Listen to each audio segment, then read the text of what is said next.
Welcome. We are so excited to have each of you here. So excited about hosting a student mental health conference. This is our second annual mental health conference. We've done many workshops in the past as student health services, but really putting it all together and inviting community and inviting students and inviting employees and hosting it. It's our second year in a row. And so thank you for being a part of it. Thank you for making it happen. And thank you to Student Health Services and to the Mental Health Conference Committee for putting this together. My name is Diane Avalar, and I'm one of the counselors in Student Health Services. I'm kind of excited. And so I have a couple of announcements before I get to introduce my friend and colleague, Gail.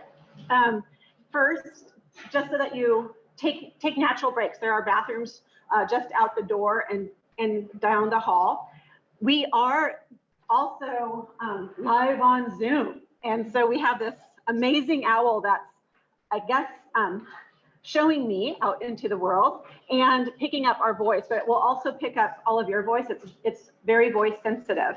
So if you want to chat, if you can just step back so that people who are with us virtually can also hear.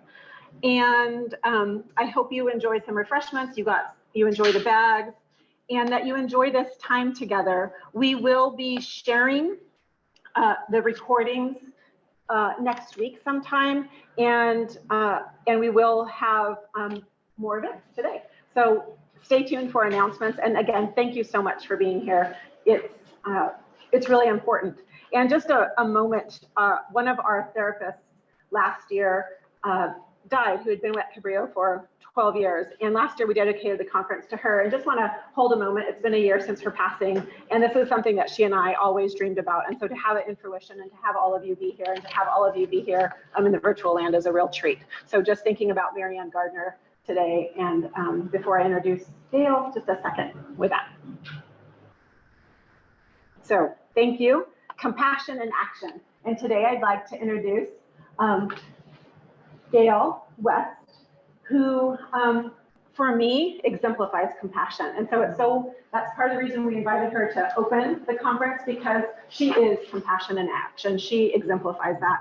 Gail is a licensed marriage family therapist and also an instructor at Cabrillo. So without further ado, Gail, thank you. Thank you so much, Diane. And thanks for sitting there. I'm excited, I'm honored, and I'm nervous. And I realized I wore my silly shoes from the 80s, which make me a little taller, but they're really hard to walk in. So hopefully there won't be any mishaps as we move through today. As Diane mentioned, I'm a licensed marriage and family counselor. I'm also a teacher at Cabrillo College, and I'm also a proud grandma of 5 children, three biological and 2 honorary. And all of my experiences, my teaching, my counseling, my loving family inform, as I think they do in your lives, what compassion really is, because it's a lived action. I'd like to start off with just taking a moment to settle. Now, I'll tell you, this is probably for me as much as it is for anybody else.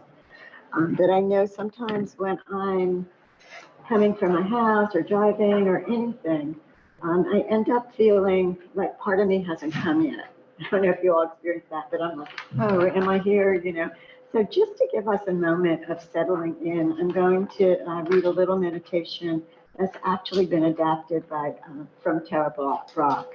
So bear with me and get yourself comfortable, whatever works for you in meditations, whether it's closing your eyes or not closing your eyes. This is a choice for you to participate in whatever works for you. Can everybody hear me? Okay. No. Oh, louder, huh? Yes, please. Okay. So if you feel comfortable, please close your eyes, or if not, just place them at a point on the floor, just gaze without noticing or observing much. And as we go through the mindfulness meditation that we're doing to get settled, participate in a way that makes sense for you. Figure out what you need. So take a few long, deep breaths and let the movement of the breath help you connect to your attention. Then let the breath resume in a natural rhythm. And see if you can allow your senses to awaken.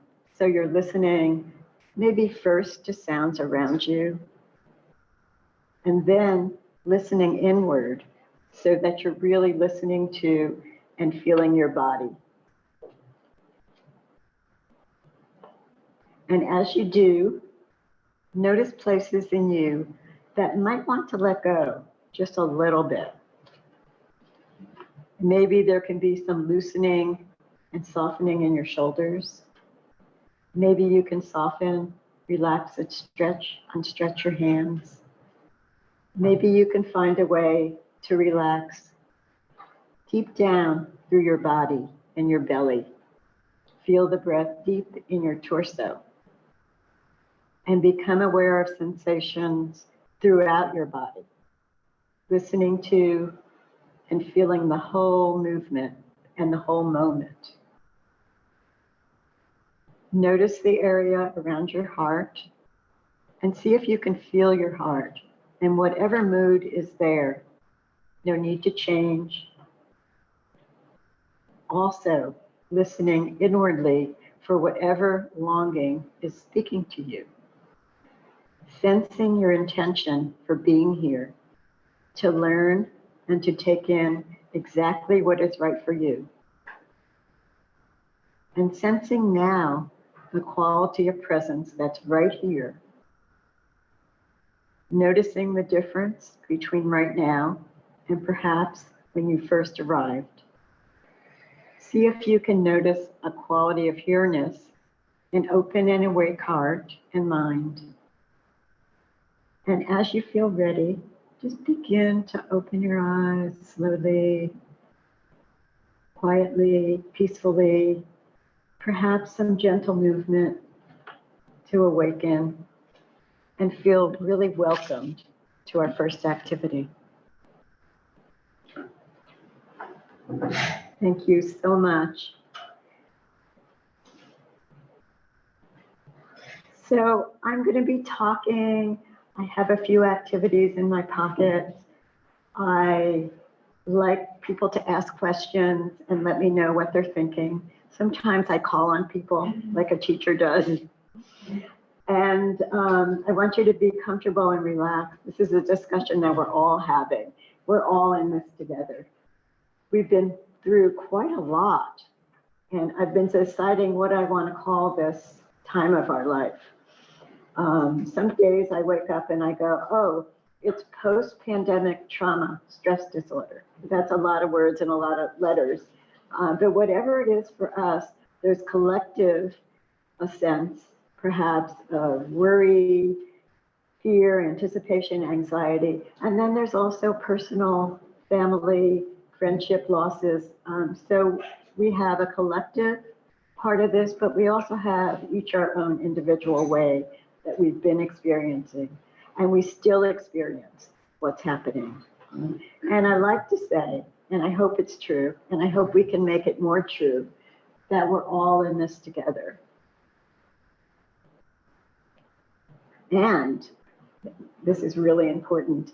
So our mental health conference this week has wonderful speakers and workshops and exhibits and so many different people to learn from and grow from. And I feel so honored to be part of it, but I know I'm a small part of it, that we are all teachers, that we all have information and experiences and wisdom to share. And we all have things that we can learn from each other and also teach each other. So I hope, at least during this hour and probably the rest of the conference, that you feel that sense of what you know and can contribute, and also what you can learn, open up, and listen to from others. And I love this quote that what makes sense for you, what you value from today, what you go, aha, yes, keep. If something doesn't work or doesn't seem to fit, that's okay too. Throw it back. Any questions so far? Comments? Can I ask, who's the author of that quote? That is Diane Craig, and I'm not even sure, she's quite old and probably deceased. So if anybody knows, but it's one of my favorite quotes of hers. So yeah, thank you for asking. So to start, I did a little digging and thinking about, well, is empathy compassion? Is compassion empathy? What's altruism? What's this? What's kindness? And just to kind of start us off so we're on the same page, when we think about empathy, we're really thinking about a felt sense, a felt experience that we have when we're kind of hooked in, not hooked in, but attuned to somebody else's experience and their feelings. We can understand things from their point of view. We can imagine ourselves in their situation. It's like that saying about you don't really know somebody till you've walked a mile in their moccasins. And one of the things that I like to think about empathy is that we often think about it as pain, that we sit with people and experience their pain. But there's also a positive, joyful empathy when somebody you care about has had a success or is feeling joy, that we can experience that too, which is a really powerful emotion. Then there's compassion, and that's a little bit different than empathy. So when we suffer with somebody compassionately, we actually have to be confronted in a different way with their suffering. And this experience moves us to want to take action in some way. It puts us more into a doing mode than empathy. Sometimes empathy can feel powerless, like, oh, I don't know what to do to help. But compassion combines the emotion of really feeling with and understanding, and then also wanting to take action in some way. I learned recently that altruism, which is a friend maybe, is a different emotion and has to do with more, how do I look when I'm contributing in this way? So it's a more self-centered approach. But between empathy and compassion sort of lies the key to learning about growing with these important emotions. I like to say empathy is the emotion we have, and then compassion is like a catalyst. It moves us to take some kind of action. Did anybody think about a way that that's different for them or how that shows up in your life? Better watch out, Lola, I might call on you. I see some of my students.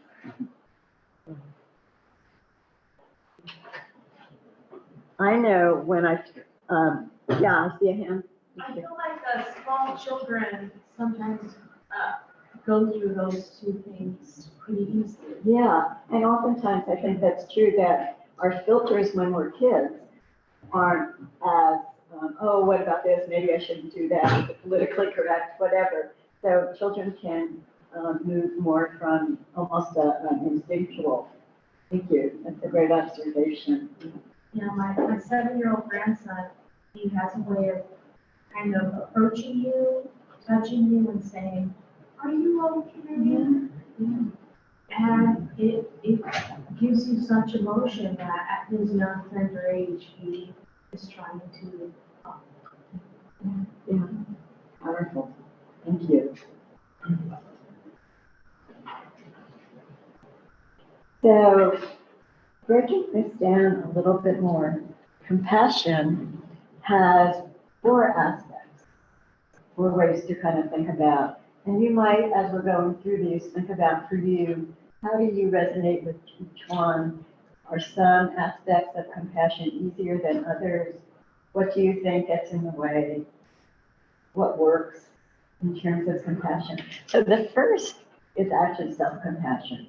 So tomorrow night, 6:30, I think Kristen Neff is going to talk to us about all about that. Everything, help us take action, give us lots and lots of good activities and tips.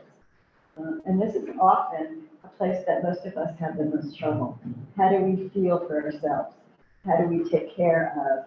how do we know what's compassion and what might be something else?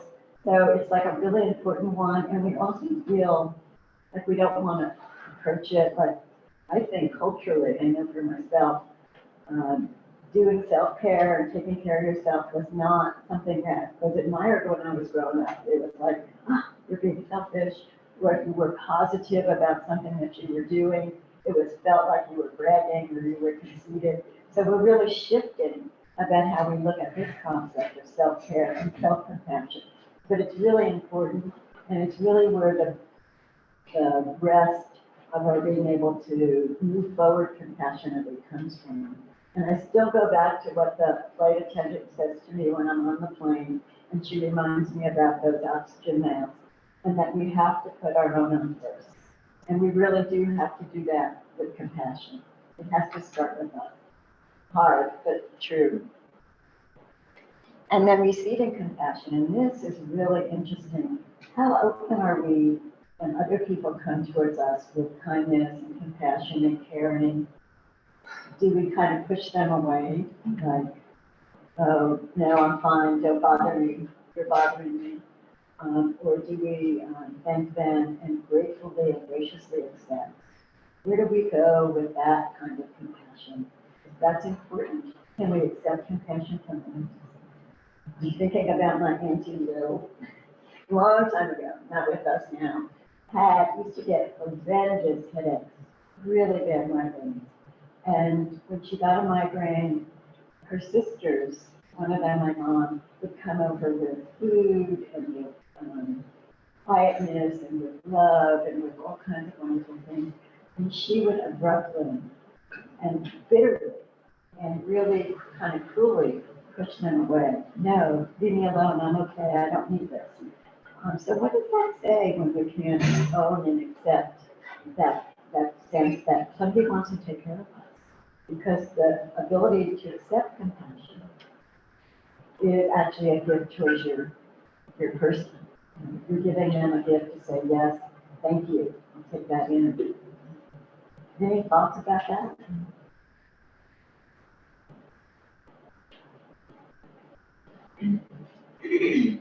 The next part has to do with, so where are we with compassion? How do we extend it?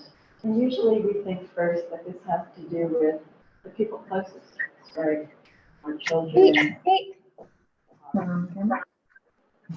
No. Our significant others. Maybe the people that Love you.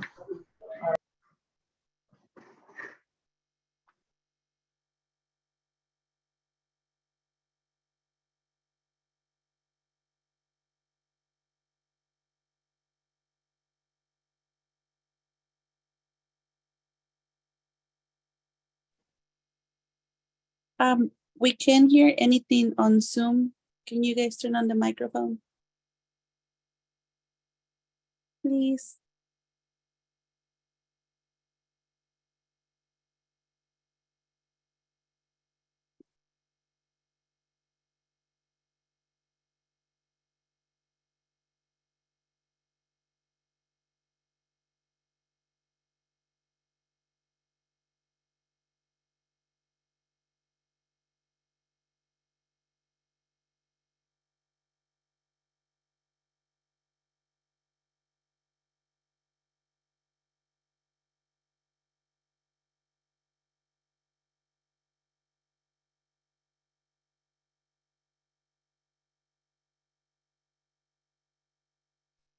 The presenter's microphone is muted and we can't hear anything.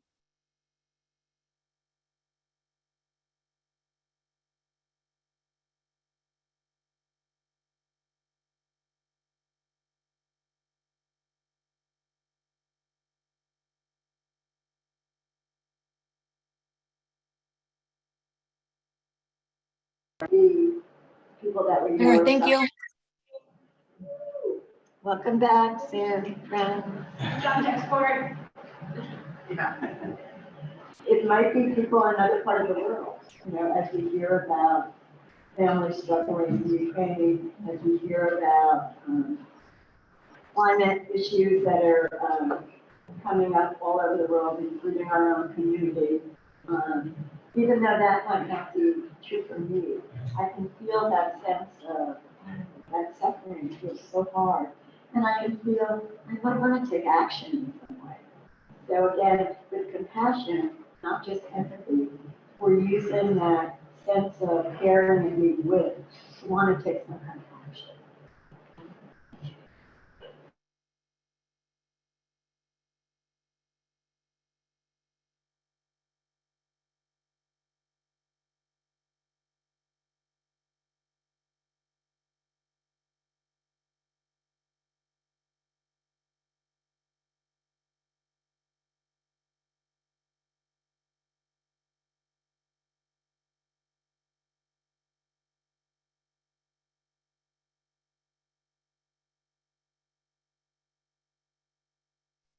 I'm sorry, the microphone is muted again.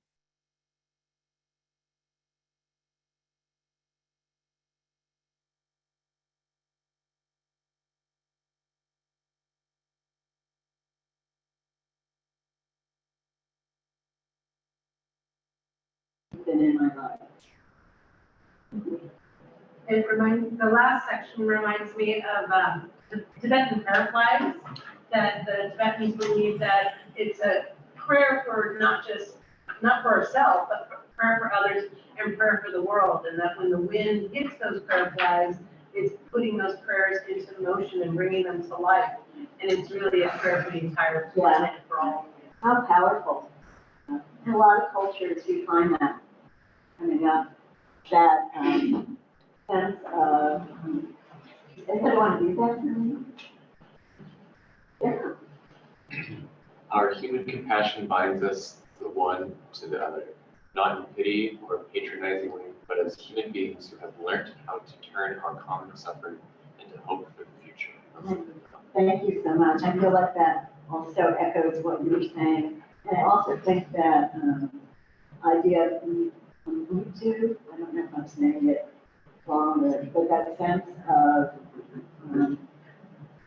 of community, that what is true for you, who you are, is who I am, that we're reflected in each other, and we can't be individual, we're all part of.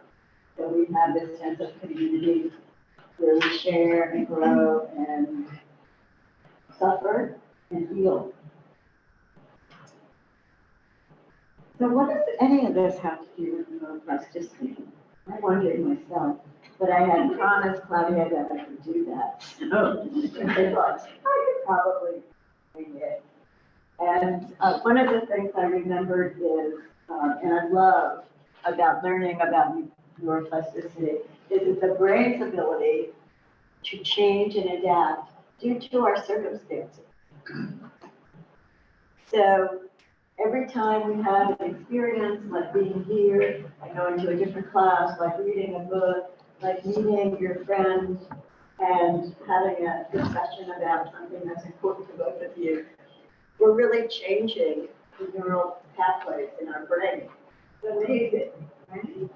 And so one of the ways that we can grow compassion is to make conscious efforts to do this over and over and over. The experience that we want to have, we do intentionally, that we can grow that neural pathway.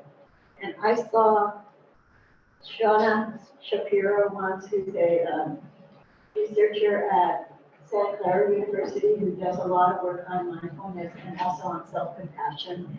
And she talked about the way she saw meditation as a paved highway is what we do all the time, every day, habitual patterns that we're used to doing, we don't really think that much about, but that dirt road, that muddy dirt road, which is harder to drive on, right, is what we're trying to do. We're trying to pave a different neural pathway in our brain. So if we do something once, that's great. But if we continue to do that, experience, learn that activity, read that information, we're developing our dirt road neural pathways into paved highways. And that's how we really begin to develop the different strengths, the different traits that we want to bring into our lives. Questions about this? No one has to do stuff. So how does this fit in though with everyday life when we're trying to get to school, put kids into daycare, or stay home with the kids, or do a lot of impossible homework assignments and study and work and take care of people in our lives? So our lives are hard. You know, easy to say when we're up here in the beautiful horticulture center, looking out on our beautiful community, but when we're in life, sometimes things can be really, really challenging. And so for all of us, our lives are stressful, we're afraid, we're sad, we're angry. Sometimes it's difficult to imagine that we could shift, that there could be anything different. And the more we think that way, the more that is true for us. So unfortunately, we're repeating that spiral and creating more and more negative states of alarm, worry, obsessing, remembering about bad things in the past, worrying about what's happening now, projecting all those kinds of things into the future. Okay. Very hard to break out of that cycle. Takes a lot. And sometimes we actually end up making things worse. Like we think we're changing and helping and growing, but oh, wait a minute, I did that same thing again that I did yesterday and the day before. So we have to find a way to get unstuck, right? Like how do we sit with that negativity and not just continue to cycle and cycle and cycle? When we're doing that, we see everything that happens through the same glasses. Like, oh, everywhere I look, there's negativity. I turn on, I get online, I see a lot of bad things happening. I talk to my friend, she's upset about something going on with her grandkid. I call my daughter, she's mad at her husband. She and I know, but still, just think about it. And then what do I do? I'm like, yeah, I'm just gonna say this up. Is that okay? It really can suck. But there's hope. Does anybody know Rick Hansen? He's a neuropsychologist. If you don't, Google him. He's amazing. And really wise, really cool guy, and has done all this great research about how to shift, how to change things. So he says, and again, this is nice because we know it's not our fault. This is evolutionary. Our great grandparents did this to us, right? And they did it because it was survival. They have this awareness, a radar that attunes us then and now to danger. And so when we have this radar, everything that might possibly seem like a threat is a threat. And we get into a state of alarm, of stress. And back in the day, that was good, right? So we could take action and move and save ourselves. And that's how we survived. But Rick says the brain is like Velcro for negative experiences. That everything that's negative that comes at us sticks. The Teflon for the good stuff. So we're like, oh yeah, that happened, but this happened, this bad thing, this bad thing. And it means that in our memory, our expectations, our beliefs, what we do, what our mood is, are usually slanted in a negative direction. Not our fault. With the survival mechanism, now we know, but we have to be very, very intentional to change it because it doesn't happen automatically. And Rick says we have to find ways to take in the good and really practice that to shift that negativity back. Questions? Comments? Anybody else ever feel stuck?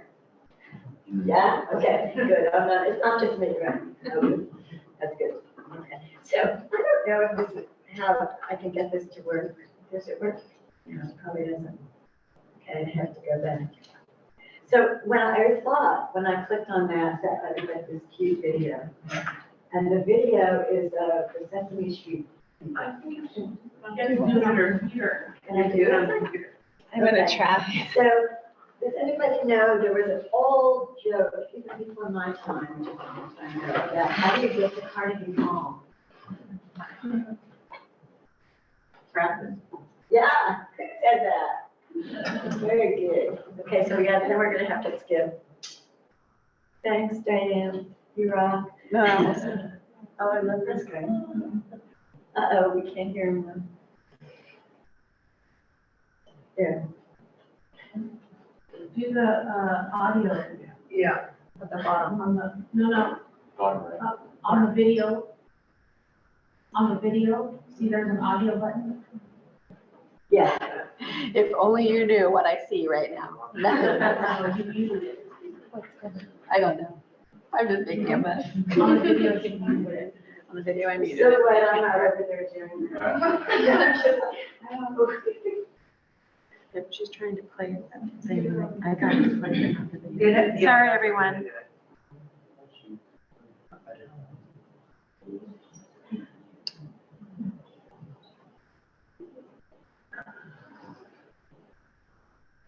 Sorry. You go to share screen. It's not playing audio. I don't think that's gonna be it. I think Yeah, that's something else. I'm It's sorry. okay. When you hit share screen, it'll give you the opportunity to share the audio. It didn't. It's cool. We're good. Look at how cute Diane and Claudia look. Oh, yeah. Hi, everyone. No, I'll sing it.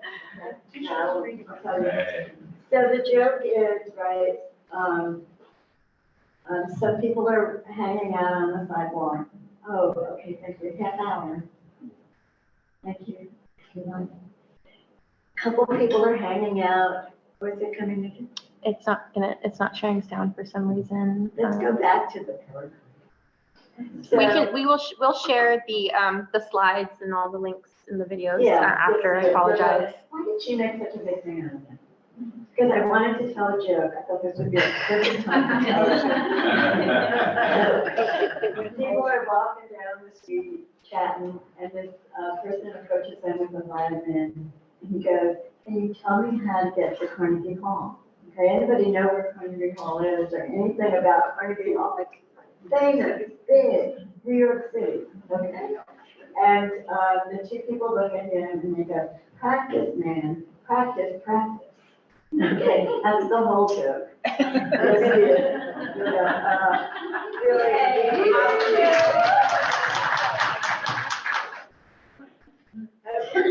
So, wait a minute, where did I go? So, yeah, so that's it. It's like we're taking, first of all, the idea that we can use what we know about neuroplasticity and our amazing brains to apply things that we want to change in our lives. We can look at this through the lens of compassion, and that we can also remember when we get stuck, it's okay. We all get stuck, and that's normal. We can use, again, our wonderful neuroplasticity and our guidebook, which is each other and what we learn to get past this. Okay, so here's some ideas, and you might wanna, jot things down or just think about this in your own mind. You're probably already doing lots and lots of things. You wouldn't be here. You wouldn't be at Cabrillo. You wouldn't be here this morning if you weren't. That enhance this sense of compassion. So think about what are all those activities. The more that it's active, the more that it involves different senses, the more that we really participate in something, the more it's going to stick in terms of something we want to develop and stick to. What else could you incorporate into your day, into your life that wouldn't be really hard, cost a lot of money, take a lot of time? There's more, right? And then while you're doing it, and this is the part that we learn about from meditators and we learn about from neuropsychologists, if we can anchor that feeling, if it's not an automatic, but something we deeply experience and we deeply come to with all of our senses, it's going to stick. more likely to be something that we incorporate, be integrated into our lives. And then the other thing is if you can return back to it. So at the end of the day, when you're getting ready for bed, instead of worrying about all the things you didn't do, think about that one thing. What was it that I did that enhanced my sense of compassion? Was it something for myself? Did I reach out to somebody in my family? Did I go and talk to my neighbor down the street and have them seen? Did I do something to change a global issue that I'm worried about? And as you do that, see if you can anchor what it felt like. A lot of times during the moment that we're doing something positive and powerful, if we can sort of almost like do a freeze lens, like, oh, this feels good. And then try and imagine that sense when we're back. We can bring that sense back to ourselves at any time.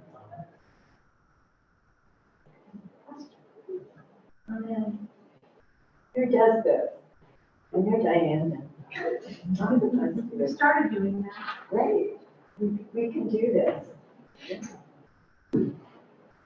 So I have another meditation that I wanted to do with you. And this is more about extending our sense of compassion in a different way, something we don't usually think about. Okay? So again, anytime you're invited to do something where that people ask you to close your eyes, you don't have to close your eyes. You don't even have to do anything. You can just be peaceful and listen and let yourself know that whatever is right for you in this moment is what you should be doing. Okay?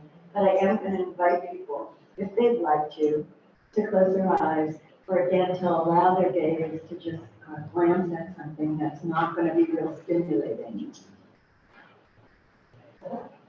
And see if you can find in your chair, in your space, a sense of ease, a little bit of relaxation, and then beginning to tune into your breath.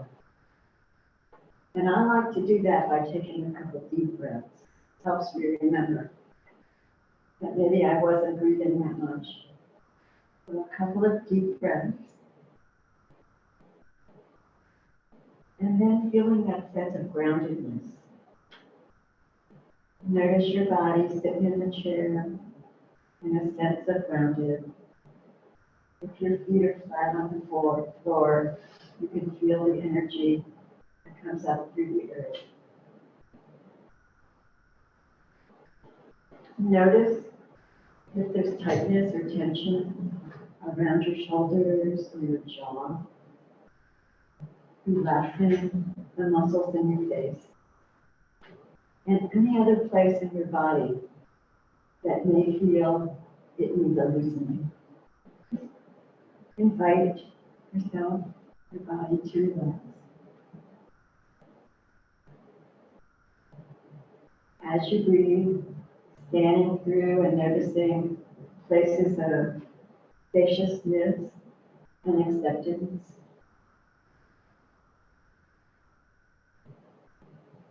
And when you're ready, bring someone to mind that you don't know very well. It might be a colleague that you work with a little bit or you have contact with once in a while. It might be your neighbor down the street or around the corner. It might be the person at the grocery store. Whoever that person is, just bring them as much as possible into your awareness. See if you can bring them to mind as if they were right in front of you.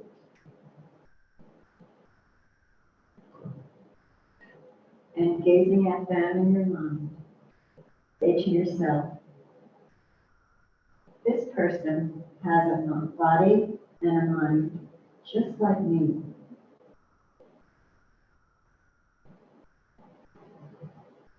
This person has feelings, emotions, and thoughts just like me.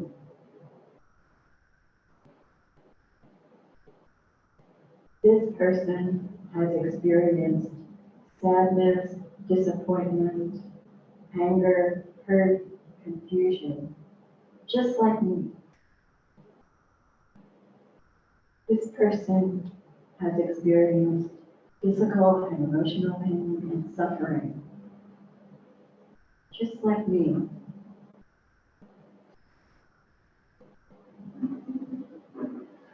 This person has experienced moments of peace, joy, and happiness, just like me. And this person wishes to be healthy and loved, just like me.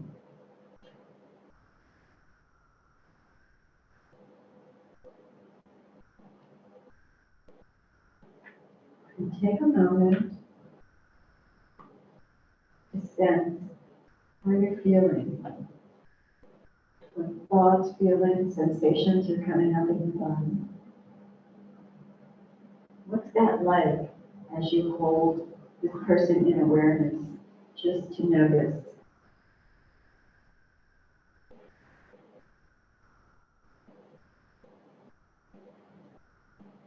What do you experience?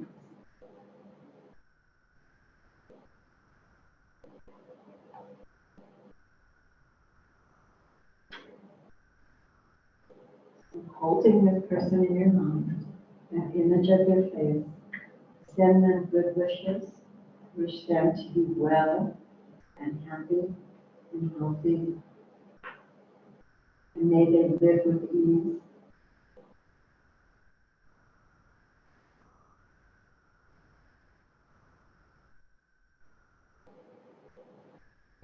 Now shift your awareness back to your body, your own inner sense of the breath, of your sensation. Reconnect and feel present. And when you feel ready, again slowly, gently, kindly open your eyes.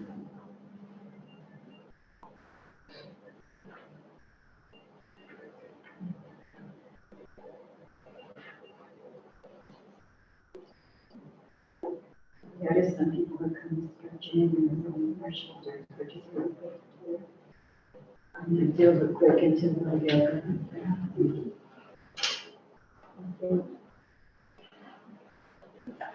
Thank you so much. So what was that like? People. Good. Was it weird to try to conjure up that person? Yeah, I felt the energy. I could feel energy going out. Mm-hmm. So there's a practice of tumbling. Anybody know how probably missing a tumbler where you breathe in for yourself and breathe out for somebody else. And often we start with, when we're doing that meditation practice, people that we love and care about.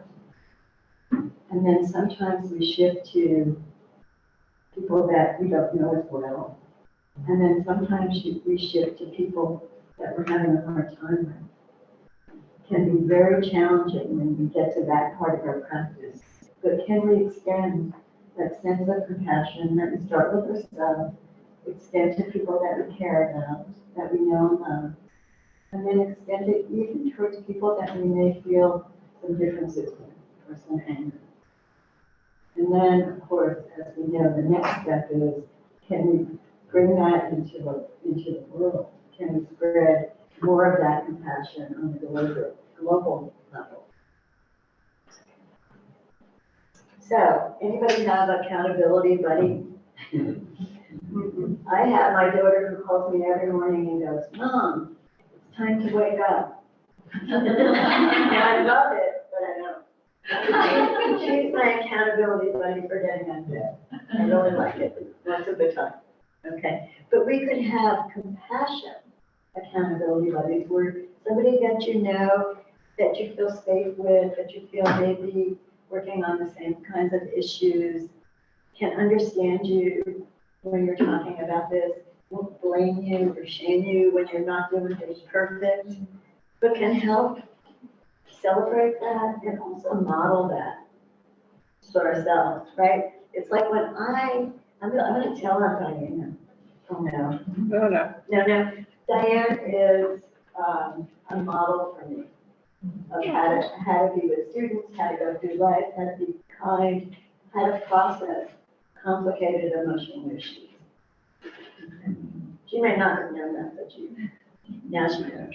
Okay, who might you invite? It could be a classmate, it could be a family member. Sometimes it's better to not be your most significant person, and often it's better to not have it be your child. Just saying. Or your mother. But really, who could that be in your life? Think about one or two people you might want to have group. You know, and the secret thing about this is, just like the other things that Rick Hansen reminds us, if we do something once or twice, that's awesome and amazing. But if we bring it to our lives with consistency, if we practice frequently, often, and small, it's going to have a bigger effect. We're going to get more. So this is truly mine. So I'll just let you know, if nobody feels any of these things, just go, oh, yeah, that's good. But what do we do instead? Okay. So we wake up and we're ready. The first thought out of our head is stress. Something bad happened yesterday, something's going to happen tomorrow, what about last week? So just a shift. How do we shift? Could we possibly, probably have an intention? Even if the intention is, I am going to say 3 kind things to myself. Or I'm not going to yell at my kid because he forgot to put his dishes in the sink. Whatever it is, could you start the day like that? That's really powerful. Okay, then my other one is immediately going towards some kind of device, and what do I see, right? Google, in my email, sometimes a text message. I don't do like Facebook and those kinds of things, so I don't know what's on there, but I kind of know a lot of it is yucky. Instead of going right away, at least, could we add something positive? Could I start my day with a positive news feature, or a song, or a silence? And then can I extend that into the world? Is there somebody I can call or talk to or text and say, how are you doing? I really appreciate you. Okay, another way to switch it up. And then noticing as I go through my day, am I thinking a lot of bad stuff? Am I putting myself down? Am I being negative about somebody else? Or thinking about a bad part of the situation? And might I, in this moment, reset? Okay? Can we do this in some way? Just reset. So, feel free, those are mine to share with you. And then what I'd like, and we have, we have about 10 minutes, so I think, okay, I think we have time for just a short, and maybe people will gather at their table or turn around and talk to the people behind you. Could do 3 or 4 people. And first what you want to do is just think for yourself. What are some easy, small, consistent things you already do or you can do every day? And then are you willing to commit to one action to grow for compassion? What is it? When will you do it? Write a Post-it note and then share it with people around you. And there should be Post-it notes. They're Diane's notes. And if you have a lot at your table, but the people down here don't have anything, remember, it would be compassionate to share. So let's take about 5 minutes to do this. A couple minutes to do the thinking and writing, and then a couple minutes to do the sharing.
Smiling changes the brain chemistry. We're going to go ahead and put on in virtual land. We're going to put you in breakout rooms. Right now, there'll be about 3 to 4 people in a room, and Claudia's about to send you an invitation now. So you can take a look at what you'll be sharing in the group. When you go into the room, you won't have access to this slide.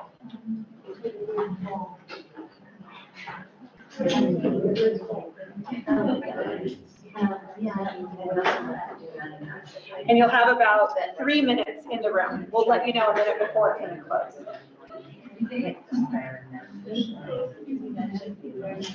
So for our people in real life, you could be shifting from your writing, which I thought was a really good idea, like reading, to beginning to talk to people around.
So we used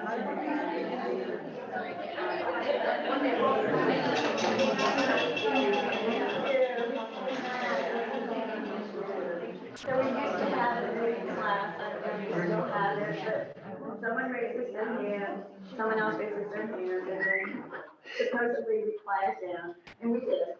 So that's great. And I'm really mindful of time. So I'm going to take, even though these are really important, we're going to go speeding through. These are potholes. And we want to watch out because all this good stuff we're doing, there's dangers. Right? So it's like, are you doing so much for others, being so compassionate that that's not going on in your life? You know, you have to make self-care a priority. Sometimes we end up going into a strange direction where we're walking around being so loving and so positive, but it's not genuine. You're not feeling it. It's important to balance, right? And let those emotions of pain, anger, resentment, they're there. Okay, so we don't want to cover over those when we're trying to do this compassion thing. Sometimes we get burnt out. You know, we're doing a lot in our lives. We have a lot going on. We're caring, over caring. We can get burnt out. And then the other one that I think is interesting, and sometimes Kristen Ness talks about this, so hopefully she will on Thursday. Sometimes when we're working really hard on building this muscle, we almost experience regression. That we start to notice we're going back to pain, back to negativity. And it's almost like a tender part of us just needs some more time. So again, we shift back to self-compassion. And I'm sure there's more obstacles that you can be thinking about. And I'm looking at the clock, so I'm going to go on. Again, a wonderful poem that will be in the handouts. Diane, so you can read on your own. Email to everyone. Okay. And then these are some of the resources I use. And hopefully this will also be things that you can click on and tune into. So thank you so much. I really, really appreciate spending this time with you. Thank you.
I'm here to introduce Eli Chance, one of my colleagues, and helped actually produce this conference. So we're really grateful for that. He's going to talk on the basics of positive discipline and parenting for all ages. And he's an LCSW and the director of the Student Resource and Support Network. So please help me to welcome Eli. Yay. All right, thanks, Lance. And before I start, I want to say thanks to Gail. And I was telling her at the break that she and I need to go on the road because there couldn't have been a better lead-in to what I'm going to be talking about than what Gail shared. Because part of what Gail was sharing, among so many other things, is to look yourself in the mirror, right? And find yourself some compassion. Find some way of seeing yourself in all the flaws that you may see, in all of the goodness, right? And so as a parent, and actually I want to ask, can I just see a show of hands, the parents that we have here today? Awesome. So if you didn't raise your hand, there's still a lot that you're going to get out of this because it, along with what Gail was saying, this is really about looking in this mirror, finding yourself with compassion, and then understanding how we show up in the world, right? And as a parent, it's how we show up for our children. And can say that parenting, right, is one of the most important things you can do because the next generation is who will be shepherding our future education, future politics, etc. So positive discipline, I want to say before we jump in, that discipline gets a bad rap, I would say. And I just want to distinguish discipline between punishment. So punishment would be causing shame, causing harm, making someone feel bad about what they've done.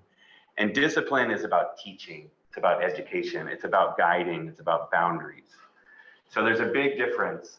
So discipline culturally might be challenging, right? But it's a big part of being a parent and a big part of being a person in the world. So positive discipline is a program designed to teach young people to become responsible, respectful, and resourceful members of communities. So how wonderful is that, right? That's what we all want for our kids. So the first thing I want to touch on with positive discipline, and it's so important, is this idea of connection before correction. So there's a book called The Whole Brain Child by Daniel Siegel. And he really talks about this, as Gail was saying, when we get into these emotional states, right? If you're a parent with a child that's having a tantrum or having a big emotional reaction, right? You might want to say, no, don't do that. Or if you do that, then consequences, right? But what's happening in the brain of the child is that they are in this emotional state. And so what we teach in positive discipline is connection before correction. So meeting that child in an emotional way before providing any sort of correction, right? So if they're on the ground, screaming, yelling, they want something, right? So if it's appropriate in the environment, sit on the ground, get close to them, right? Tell them that they're okay, create some safety around them, right? So allow them to have that emotional reaction and reassure them, let them know that you're here for them, that you care about them, that you love them, right? So connecting emotionally. And then eventually, when it's appropriate, we can get to the correction. But this is where the positive discipline, how do you say it? Like the curriculum, I guess you would say, is straying from what you may be bringing to parenthood from what you learned from your parents, right? And so when I was doing this training, there was a lot of focus on that if you're not doing some intentional parenting, like positive discipline or triple P, right? That you actually might be just repeating what you learned as a child, right? So you might even hear yourself saying those words that your parents said to you. So for me, in my case, that's really scary, And I know some people can relate. So this is something that's so important and such a foundation of this positive discipline, this connection before correction. So love, right? So I'm also a therapist by trade, and really is universal that we all are seeking love and connection. These are the two things that come up, right? There's conflicts with people, there's things going on, and it almost always leads to this love and connection that we all so desire. So where this comes in with positive discipline parenting is so important is that we as parents almost always, right? Or always come from a place of love, right? So with my daughter, I'll share a few stories about my daughter. I have a 6-year-old daughter. She will say to my wife and I sometimes, "You don't love me," right? And so this is a good, important reminder for us, because from my heart, from my intention, I always I'm trying and wanting to come from a place of love with her. But where this positive discipline is important is it brings the onus of this dynamic in relationships and mutual respect into the child. So if she's telling me that she's not feeling love, then what I need to understand is that my delivery to her makes her feel like she's not being loved, right? And so interpreting this love through the lens of the child. So this is where the punishment, that could be shame, could be wanting someone to feel bad, go to your room, think about what you've done, right? What are we teaching our children in that, right? So instead, it is asking questions. Why do you think you did that? What was going on in that situation? How can we be more connected? How can you feel love from me, right? So this is the spoiler alert with positive discipline and parenting in general. And this is that connection with what Gail was sharing, is it starts with you. And I know in the training that I did, when we got to this part of the training, all the parents groaned, right? Because you come to this training to say, my kid acts out, my kid doesn't follow directions, my kid won't go to sleep when I want them to, all of these things, right? And really, it comes always back to how we are, right? Especially with small children, they're looking to us to be the guide, the leader for them. And so this is back to what Gail was saying. It's like, how do we better ourselves, right? So when we are with our children, when we're trying to bring this positive discipline, this love, this kindness, compassion to our kids, that we are also doing that for ourselves, that we're leading by example, which can be the challenge. And I think everyone can relate, whether it's with your child or a partner or a colleague, right? If you're not feeling centered, if you're not feeling grounded, if you didn't get a good night's sleep, if you're hungry, right? You might not meet that person with the love and kindness that you so desire, right? So having some understanding of being our best selves, right? So in that is good nutrition, regular exercise, right? Having some outlet, therapy, or having good connections, relationships. So taking care of ourselves. So these are the 5 criteria of positive discipline. So be kind and firm at the same time. So we're teaching respectful and encouraging. So this is a big thing that we talk about. So it's a little counterintuitive for some. The reason we get on this and stay on this for a while is because sometimes we're taught that being firm is not kind, right? Or that you should be nice, right? And being nice means you give the candy, or you get into the TV show or the video game, whatever that might be, right? So being kind and firm. Brene Brown, who you may know, has a quote that I really love, and it is very simple, and it is, clear is kind. So being clear what the boundaries are, being clear about what we're doing, being clear about your kindness, compassion, love, right? But being kind and firm. So if you set a boundary, stick to the boundary, right? So set a realistic boundary. And in the training, there's a graph, right? What I learned about myself is that before this training, I was kind and soft. I'm so kind, so loving, but my daughter has learned, right? She asks 5 times and I say yes, right? So what is that teaching, right? It's teaching her, I mean, you all know, right? These kids today just learn, right? It's teaching her to ask 5 times and she gets that. So this is my struggle. This is where back to starts with me, is like, I have to sit with being uncomfortable with her being upset with me saying no, right? But that's where being firm and kind and knowing if that I'm in an emotional place or if she's in an emotional place, it might not be a good time to have that conversation, right? So meet her, that's where the connection before correction. Helps kids feel a sense of belonging and significance.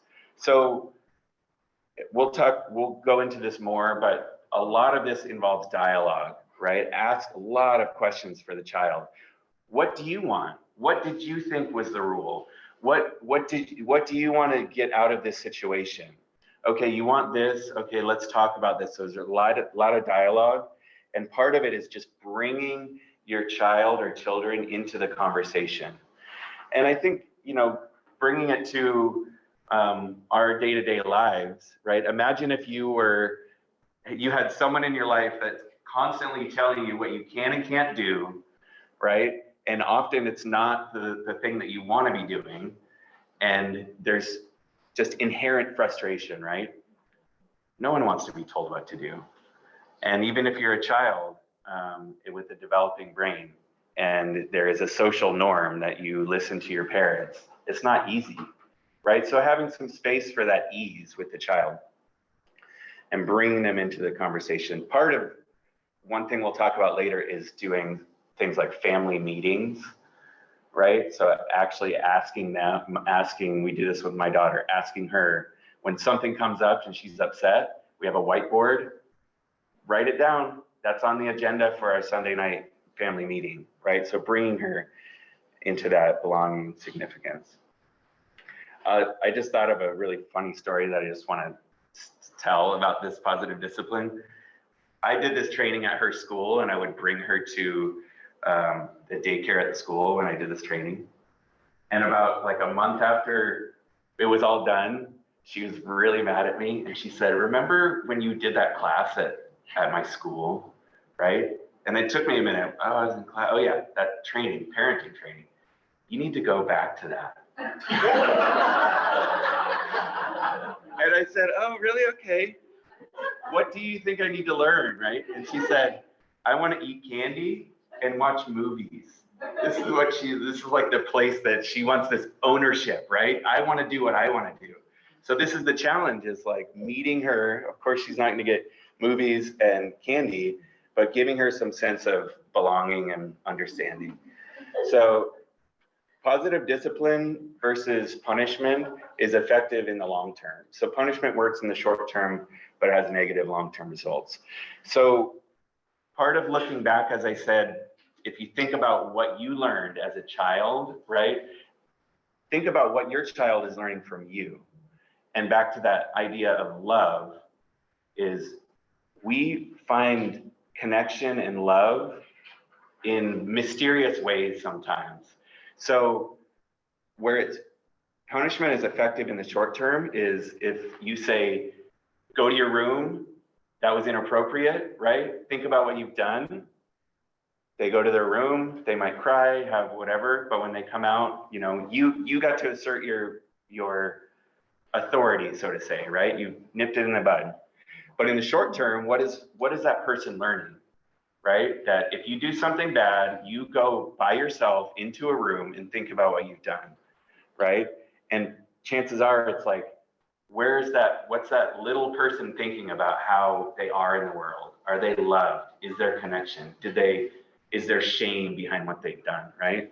So instead, it's bringing the framework of having something like a family meeting, having agreements, right? So when things come up, what did we agree?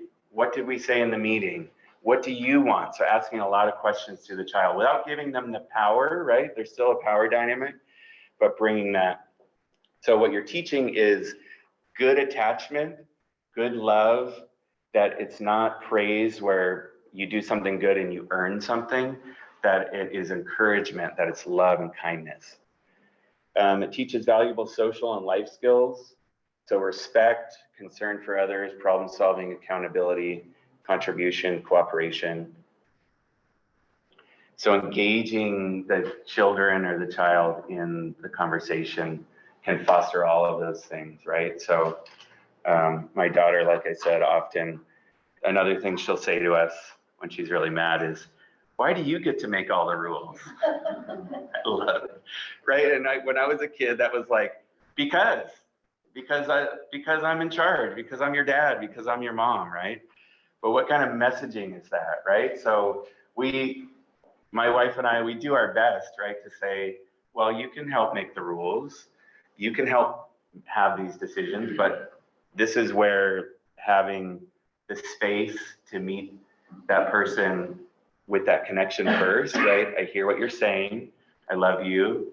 Kindness and being kindness and firm. And this is what we decided. If you don't like this, let's talk about it at the family meeting on Sunday, right? And you can have your voice, you can negotiate, but right now in the moment, you're not going to get that thing because that's just, right? So saying all of those things, a lot different than no, stop, don't ask, stop asking, right? You need to listen to me. Why don't you listen to me, right? This is the other side of that, of like, and I can say myself, I still get there knowing all of this that I know. It's like, oh my God, no, no means no. But so part of this learning, the whole learning, and back to what Gail was saying, is like, and I'll just say it now, but I'll say it later also, as a parent, you may have that situation where you yell at your kid, where you say something you don't mean, where you do punishment instead of discipline, right? So, but part of this process is coming to terms with that and having some repair, talking about it at that family meeting, apologizing, understanding that just because you go back to maybe what you learned from your parents doesn't mean you can't come back to this, come back to learning, right? That's also modeling. We're all learning constantly. It invites children to discover how capable they are and use their own personal power in constructive ways. So again, think about I always think about my 6-year-old daughter. She is told what to do all day long, right? And any parent that has done the get to school shuffle, oh my God, it's like so maddening. Every day, my wife texts me every day, if I just drop my daughter off, how did it go? Right? Every day, because it can go really bad, right? It's like my daughter will drag her feet. I don't want to brush my hair, right? So just like knowing that things aren't always going to go the right way, and also just being okay with that. Like there's always tomorrow drop off, right? And she's in kindergarten and we have like 12 more years of this practice.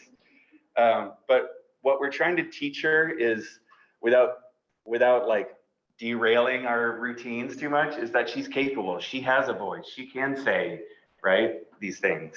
So these are the 5 criteria.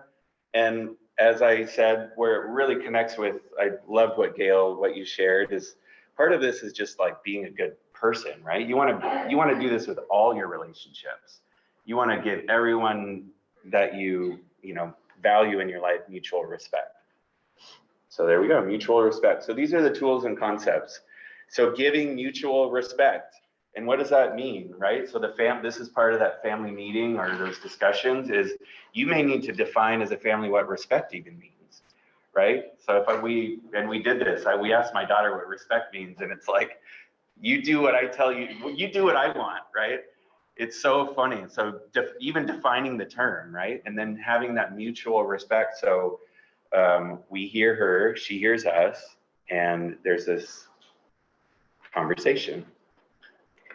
Identifying the belief behind the behavior. This is a huge part of this, right? And this is both for you as a parent with your child and for you as yourself looking in the mirror, is what is behind the behavior, right? So if a child is really acting out, what are they trying to say, right? And it almost always comes back to love and connection. Is what are they actually asking for? So asking them, start to think about, it's almost like that thought bubble, right? It's like, what is she actually saying? Or my wife and I will say, like, what's the translation? Like, she's acting out, she's throwing a fit, right? What does she actually want? She wants to play with us. She wants our attention. She wants kindness. She wants compassion. Effective communication and problem-solving skills.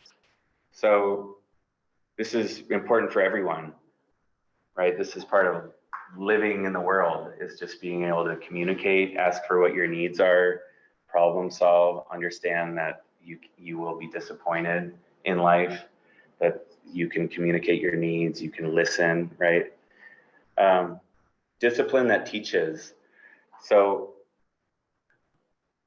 for me, my dad was like the classic spanking or go to your room, very shaming, right?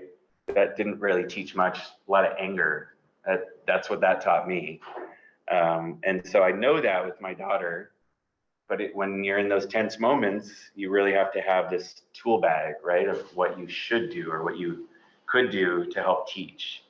So that's part of the challenge of looking in the mirror and seeing how you show up for this is, it's in some way like a dance, right? They can ask for what they need. You can let them know what the rules are. You can negotiate what those rules are in the appropriate time. And constantly trying to teach. And behind all of that is that you are expressing your love for that person. That behind all of that is that kindness and compassion. Focusing on solutions instead of punishment. So what can we do next time? What did you learn? If you want this thing, tell me more about what you want to do. Like, why do you want this? Tell me more. So what are the solutions behind the punishment, behind the behavior, behind what's going on, instead of the punishment? And I think part of, oh yes, please. Oh, I was just going to give an example that I took positive parenting quite a while ago when my kids were teenagers, and from Jane Weed. Okay. And I remember her talking about an example where her child got really angry and punched holes in the wall. And Jane was like, what a wonderful opportunity to learn. And so she had the child learn how to do drywall and patch it and fix it. Yeah. What a wonderful opportunity to learn. So I was focusing on a solution as well as using discipline to teach. Yeah. So well said. Thank you. And I should have said in the beginning, please raise your hand with any, I think everyone has parenting stories, right? So if you're brave enough to, whether that's from your parents or from, being a parent, if you have questions, if you have a situation at home that you feel brave enough to ask about, that please jump right in. And Eli, real quick, yeah. Ask a question, if you can repeat it a little bit. Oh yeah. Perfect. Thanks, Lance. Yes. I have a question, like, when you were in that situation with your daughter where you said, what do you think respect is? She told you, like, I get to do what I want, basically. And then in that case, what are some ways that you taught what respect is? Because she got a different vision of what it was from what she had figured out. Yeah, great question. So I'll repeat for our Zoom folks. Thanks for joining us, Zoom folks. That when I talked about the respect and defining respect, so how to have those conversations, what actually happened, how did we define that, since her version of respect is clearly not ours. So we do, like I said, we do a family meeting almost every Sunday night. It's pretty short, like 15 minutes, no more than 30. It's right before dinner, so it's all queued up. We have a whiteboard where we write stuff on. We do note taking in one notebook, so we can flip back and say, what did we do last time? So in that case, we literally looked up respect and read it to her and talked about what it is, right? And so she she's she's a special. She was like, nah, you know, she wasn't having it, but that's okay. And one thing I'll share about this is about my daughter, because I think that part of these trainings are so, when you start to tell stories or have personal examples, it brings it to life. What we learned in this training, which was like so refreshing for my wife and I, is that if your kid is acting up at home with you, it means they're safe, right? Especially if you're responding with some of these techniques. And like I said, it doesn't have to be all the time. You can like fall off the wagon, so to say, and come back. But if your child is kind of acting out, right? Some way to reframe that has helped us be more calm in the moment is, okay, this is a good teaching moment, and she feels safe with us. And where we know that is, we went to her, this is like, so kind of 2022, right? We went to her TK graduation ceremony, graduate from every grade. And all the kids got an award, and my wife and I are in the audience, and she got the best listener award, right? And when it was announced, my wife and I were like, are you kidding me? Right? But and actually last week we went to the parent teacher conference for her kindergarten, and it was amazing. Like, her teacher said she has no conflict with anyone. She hasn't had a conflict all year with anyone. Wow. All of her daycare, all of her teachers, she's the nicest, she's so respectful, she helps everyone clean up, she's so kind. And my wife and I are like, wow, okay, good, right? Because we get the other side, and we get the kindness, of course, too. But we know through this training that she feels safe with us, that we give her this space for her to figure out how to express disappointment and still be loved, how to figure out how to act out. She acts out and still be loved, right? So, yes. I don't have any kids, but I do have younger godchildren that I'm actively trying to encourage more ways to teach them better lives than, they're being handed right now. And I'm curious if the opposite is also true. So if they're acting out at home and they're feeling safe, if they're acting out not at home and only in school behavior, is that meaning they do not feel safe in the home, and is that showcasing more of your parenting styles rather than their emotions? That's a really good question. So I'll just repeat, if there's acting out in the classroom or other places, does that mean that maybe there's not as much safety at home? That's such a hard question to answer. I think that would be a case by case.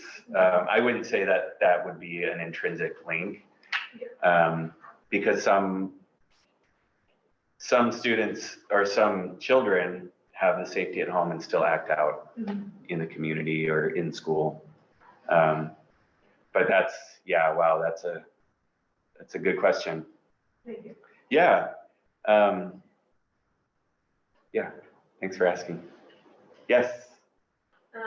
I work as a behavior therapist for special education for about 9 years, and it's so different being in the professional setting. I also have a soon to be 8-year-old son who is just so headstrong.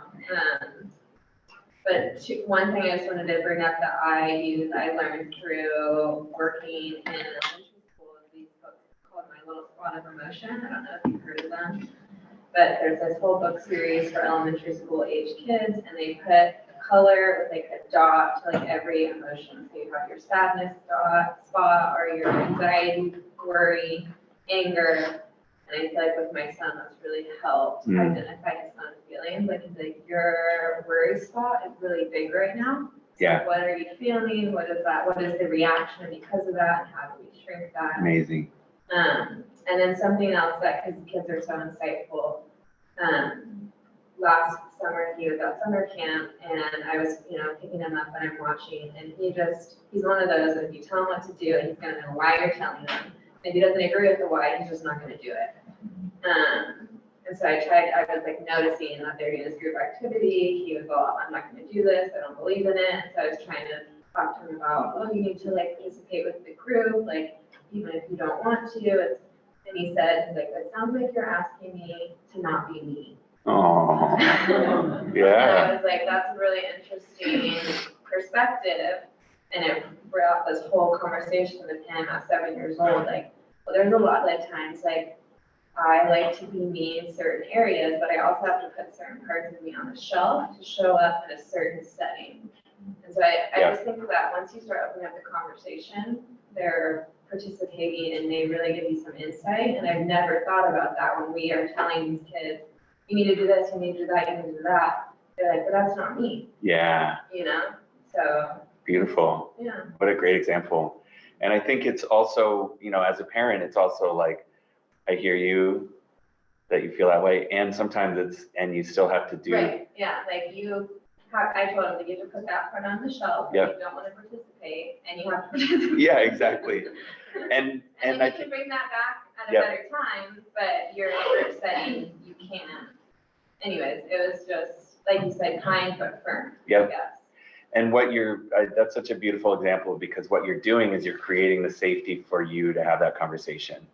So he can say it again, hey, even if he had to do it and then he's mad about it, then maybe he'll say, you made me do that, I'm really mad. Okay, tell me more. So you're creating that. That's We have a big mad spot right now. We need to Yeah. create that shrink that madness spot. yeah. Also, it's just a conversation. Yep. And it's all, I think, I wish I would have, because this was all new, I just kind of wish, like, when you have a baby, someone was like, here's this handbook. Yeah. All right, Claudia, In the yes. chat, someone mentioned, or they said, it sounds like you're describing authoritative parenting. Okay. Is authoritative parenting and positive discipline related? I don't know. I'll look, I can look that up. I'm not sure. I don't know.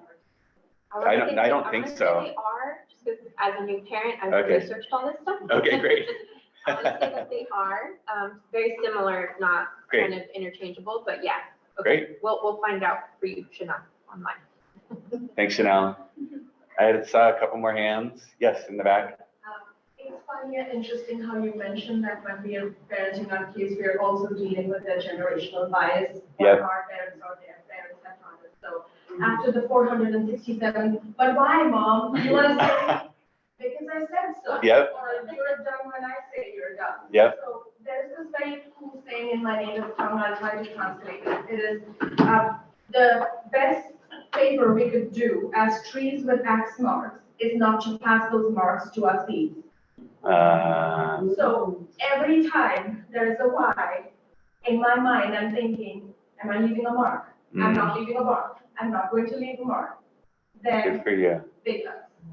Yay. So, yeah, it's the same thing that Gail said, the mind is a Velcro for negative thoughts. Yeah. You tend to remember that.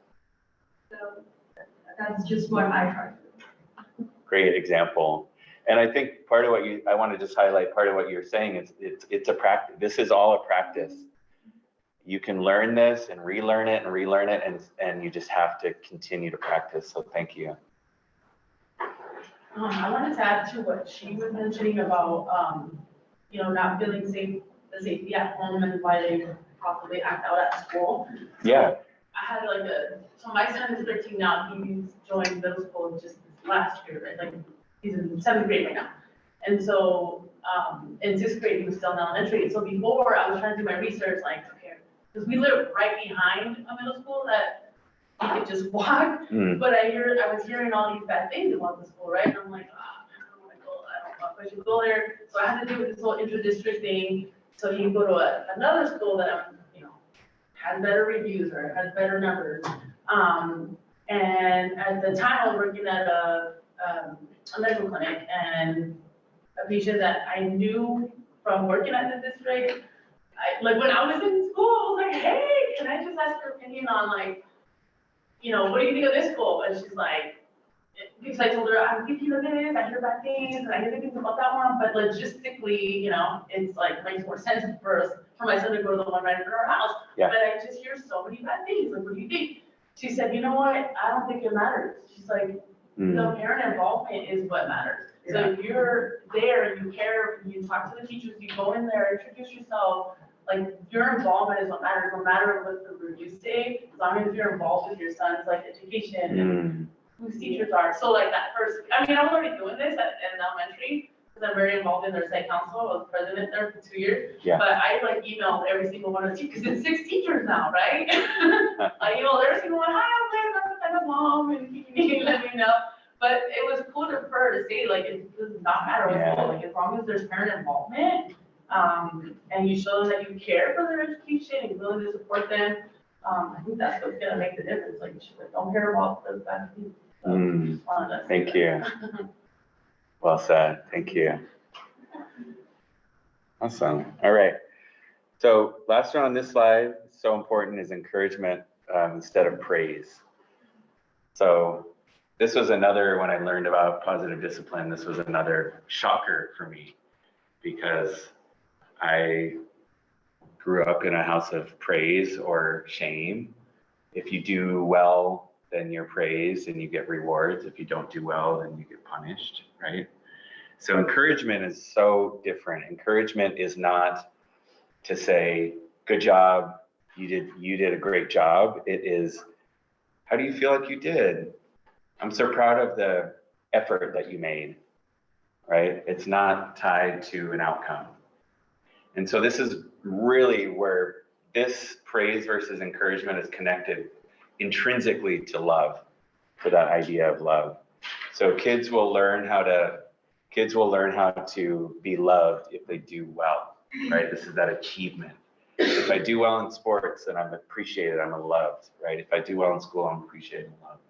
So learning some language around avoiding praise.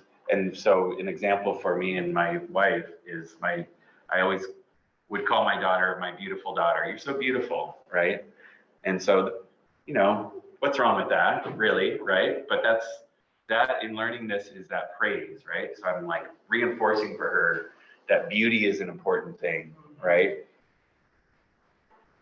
So I can give a few more examples of encouragement. So avoid making the focus on who the child is and how they please you, and instead focus on what the child is doing and how it is helpful. Thank yous and appreciations work well. Notice the effort made or the strategy attempted, more so than the accomplishment. So really engaging in what they're actually doing and not getting stuck on the outcome. So there's a few more things I want to share, but I'm going to go through them a little quickly because I just want to get through all of them before we end. This is a really important one. Don't grab the rope. And it's a tug of war, right? There's a big rope. You've all seen the tug of war, right? Figuratively, your child is constantly throwing you this rope to grab because they're wanting to play this tug of war of like control, right? Of like whatever it may be. So don't grab the rope. This is something my wife and I say all the time. When my daughter's acting out, when it's clear that she's trying to get us to grab the rope, don't grab the rope. Family meetings, as I touched on, there are 4 handouts that are out in the lobby. One, they're both front and back. One is all about family meetings. If it's something that you can do, it's really, really helped us to have a place where all these conversations can happen. Routines, this is huge. We could spend the whole day on routines. And as I mentioned, one of the big sticking points for us as parents was around getting her to school in the morning.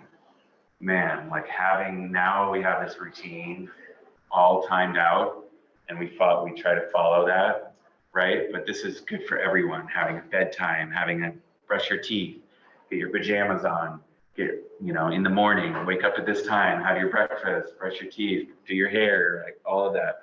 So if you can get things into routines, part of the family meeting is to do agreements, right? So defining what things are and then writing them down. We have it in this book. What are our agreements? So when there's a disagreement, right, we can go back to say, no, actually, this is what we agreed upon.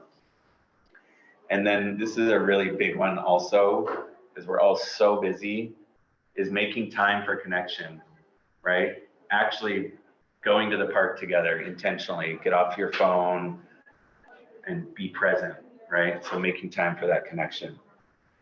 And this might be, as a therapist, I would say this might be one of the most important ones of all, is make room for mistakes, ruptures, and repair.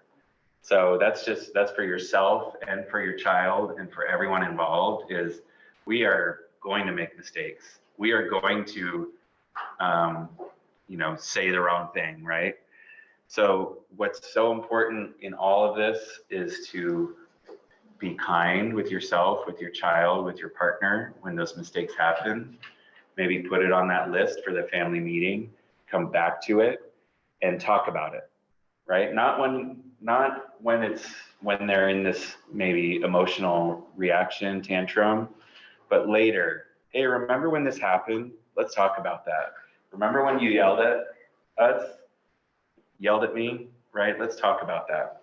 So, yeah. Just real quick, I know you're wrapping it up, but that rings true. I have a daughter that sometimes, I call her my tantrum daughter. Yeah.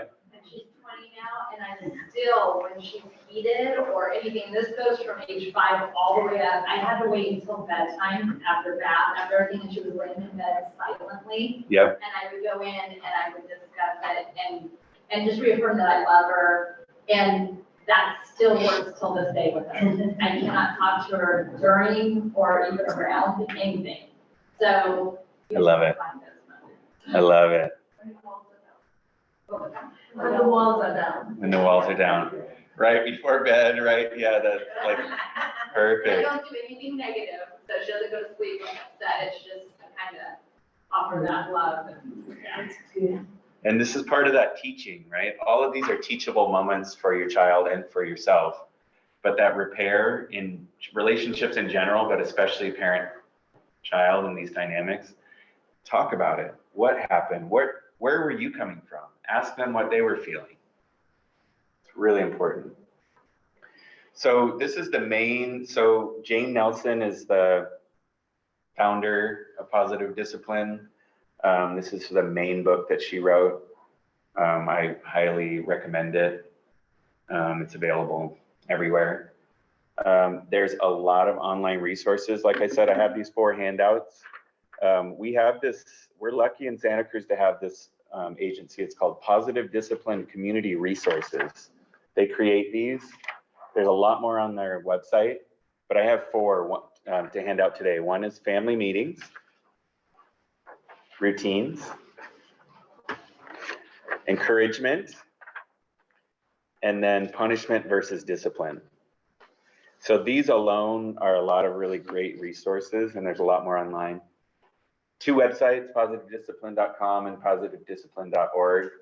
And then the last one is the site for this Santa Cruz business, Positive Discipline Community Resources. All right, I think, do we have? A minute or 2, a minute. Yeah, I'd love to hear any questions or any stories or anything before we end. This is what part of, as you've seen, probably is the challenge, is like what I'm trying to show is what this is usually like a 3-day long class. And it's so much of these questions of like, who am I? How am I showing up? Gina, you got a question?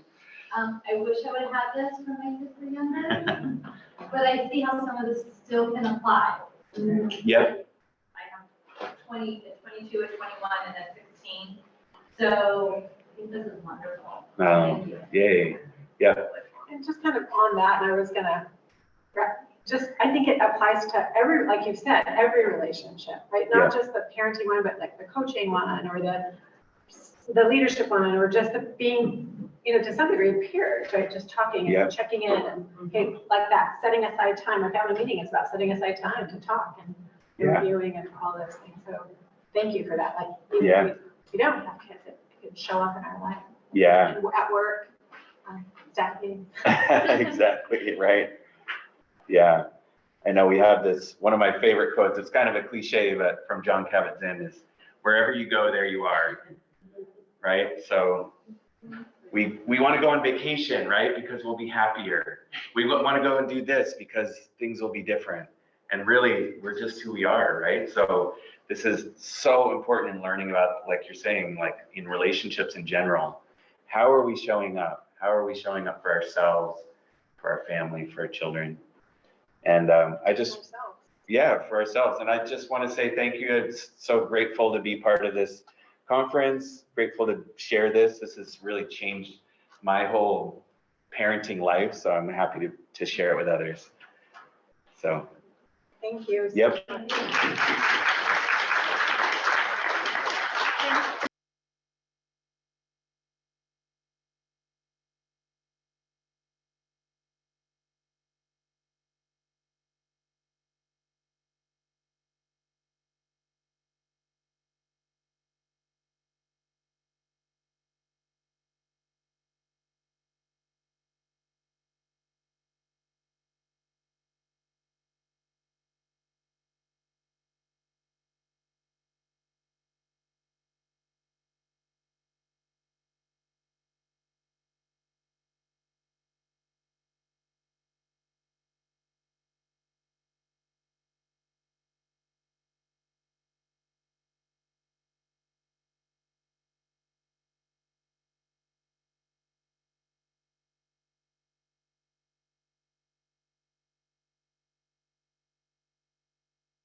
In here, we can push it.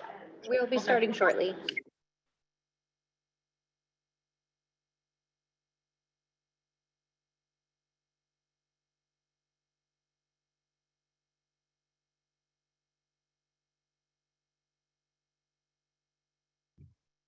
Welcome and thank our colleagues from NAMI who are with us today. And we have, NAMI is the National Alliance on Mental Illness.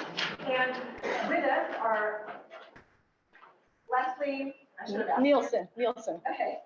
Leslie Nielsen, Michael Chapman, and Paige Dealing. I should have asked her. First. And thank you again for being here, and thank you for being here. Appreciate it. Thank NAMI. Thank you so much for having us, and welcome everybody who registered for this amazing event. I'm so excited that Rio College has decided to host something like this. I'd like to just start with, this is the first time I'm speaking to an adult audience, but I've been out on the road for quite a while, the last couple of years, doing a very similar presentation to this to students in Santa Cruz and Monterey County, and it's really been a delightful experience to share the word with the youth of our community on the topic of mental health, and we call it ending the silence when we teach the kids, and we call it ending the silence when we have a young adult audience, I suppose, right? So forgive me if I seem like I'm talking to sixth graders, because that's what I did yesterday, and I'll try to elevate the conversation a little bit to the group that we have. And for those of you online, thank you so much for joining by Zoom. I know that can be hard. So welcome, and again, thank you for having us. So NAMI is the National Alliance on Mental Illness. It is the largest nonprofit in the United States dedicated to making the lives of people who struggle with mental health conditions, the lives of them and their families, the best that they can be. And I have to tell you, NAMI was a real lifesaver for me personally, which is how I ended up getting involved. So for an introduction, I'll just share briefly a few things about myself, and then we'll jump into a few slides. And feel free, as I'm speaking, which I'll do for about half an hour, to just raise your hand if there's something you really feel like you want to ask before you forget, and we'll leave time at the end for questions as well. So as I mentioned, as my introduction, my name is Leslie. And why am I here talking to all of you today? I'm not a doctor, I'm not a social worker. I have a lived experience. So that qualifies me to be here. And then I ran through the NAMI curriculum and got trained to teach or present the class. My lived experience is that I have two beautiful children. My daughter, Nicole, is 29. She lives here in Capitola, very close to where I live. She's a paralegal. She's engaged to a veterinarian in town, and they're getting married in October, and I'm super excited about that, to bring her fiance Kai into our lives. And she was diagnosed with dysthymia, which is depression and anxiety kind of munged together when she was in middle school. So we sort of learned a lot about kind of how to help her through that journey in her life, and it's just so nice to see how great she's doing. My son Ben, He would have been 31 now. So there's not a happy ending to this story. Ben was the one who we didn't think had a mental health condition. Turns out that when you take psilocybin or some kinds of psychedelics, if you have a predisposition for a mental health condition, potentially genetically, so much we don't know about all of this, it can trigger something that might be there. He did microdose mushrooms with his cohort of friends down at USC in film school. He was a Division I hockey player, full ride scholarship, Miami University of Ohio, super healthy, amazing young man, who then went on to grad school and had already formed a production company, and it was a trendy thing for him and his friends to do. So he liked it so much, he was so creative when he had that experience, that he decided, like he did with a lot of things in life, to go big or go home. That was Ben. And he started growing them himself, and when they were ready, he took the whole jar. Didn't work out so well. He became quite manic. He had an acute manic episode, which was the beginning of a diagnosis of schizoaffective disorder, bipolar subtype, and he was very psychotic. Ben took his own life 2 years ago. So I'm a mother in grief. Part of my self-care for grief is doing this, right? So we'll talk a little bit about that when we talk about the warning signs of mental health conditions, because I can be a good example for depression sometimes, right? But I share that and I talk about my kids. He's still a big part of me. And I learned so much about mental health during our journey through both of my kids' lives. All right, so thanks for letting me share that with all of you. And I'm going to go ahead and rattle through a few slides, if I can figure out. All right, so mental health. You go out and talk about mental illness. I like to talk about mental wellness, because we all deserve to feel that way, to feel mentally well. And when you do feel mentally well, you know it, right? You just know it. I have to say, like almost anything else in life, when bad things happen, they get really highlighted, and you sometimes forget to stop and think, God, I'm having a really good mental wellness day, right? We all deserve to have it. And what is it, right? It's just dealing with life and feeling good. The next slide helps me talk about that a little bit more. Your mental health is how you feel, how you think, how you act, right? And it doesn't always, it's not always something you stop, process, and think about. It just kind of happens, right? But here's the thing, it's not really any different than your physical health. Your mental health can be maintained with good habits, right? So do we have anybody in the room today that's would consider themselves an athlete? Yep, or athletic, right? Even people who aren't sanctioned athletes of any kind, right? Just a few things quickly. Does anyone want to share, what do you do to keep your physical body healthy? Hot yoga. Hot yoga. What else? Walk. Take deep breaths.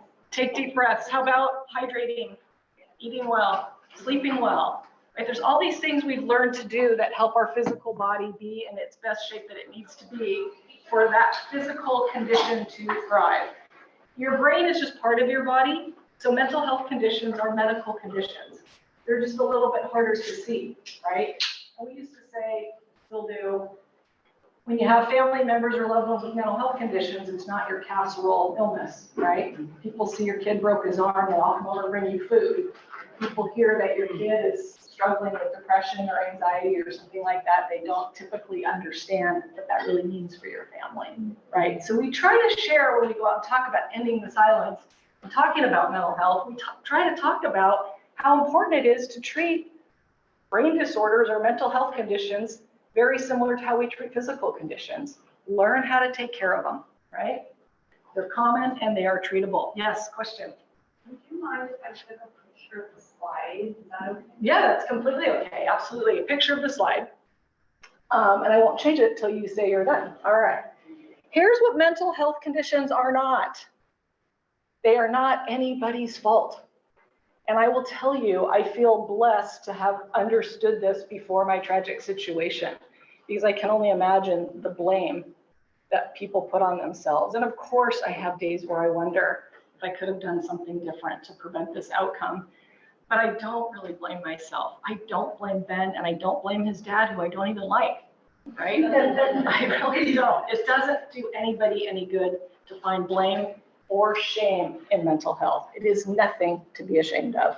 As a matter of fact, I just have made so many friends that have mental health conditions since I've been on this journey, and they are remarkable people. Oh my gosh, they're so uniquely themselves, and the brains that I think suffer from mental health conditions, to me, are some of the most wicked smart brains out there. And it's just amazing when you embrace these people, right? It's really pretty cool.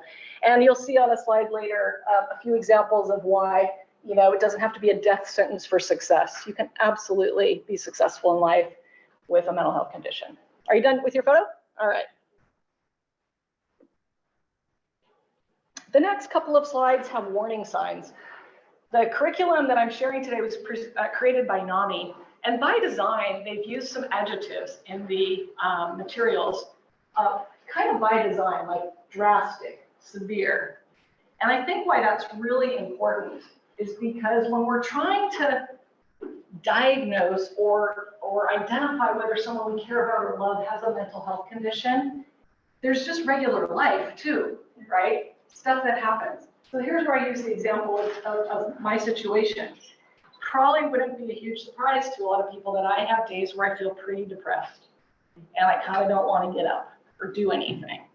And my husband is a mental health professional. I'm so lucky to have found the right husband the second time around. He works up at UC Santa Cruz, and you know, he'll keep an eye on me and kind of see how I'm doing. Okay, we're all going to have days that we have maybe situational depression or we don't feel good. But if I stop functioning, my daily life is affected by depression, I'm probably going to be diagnosed with clinical depression.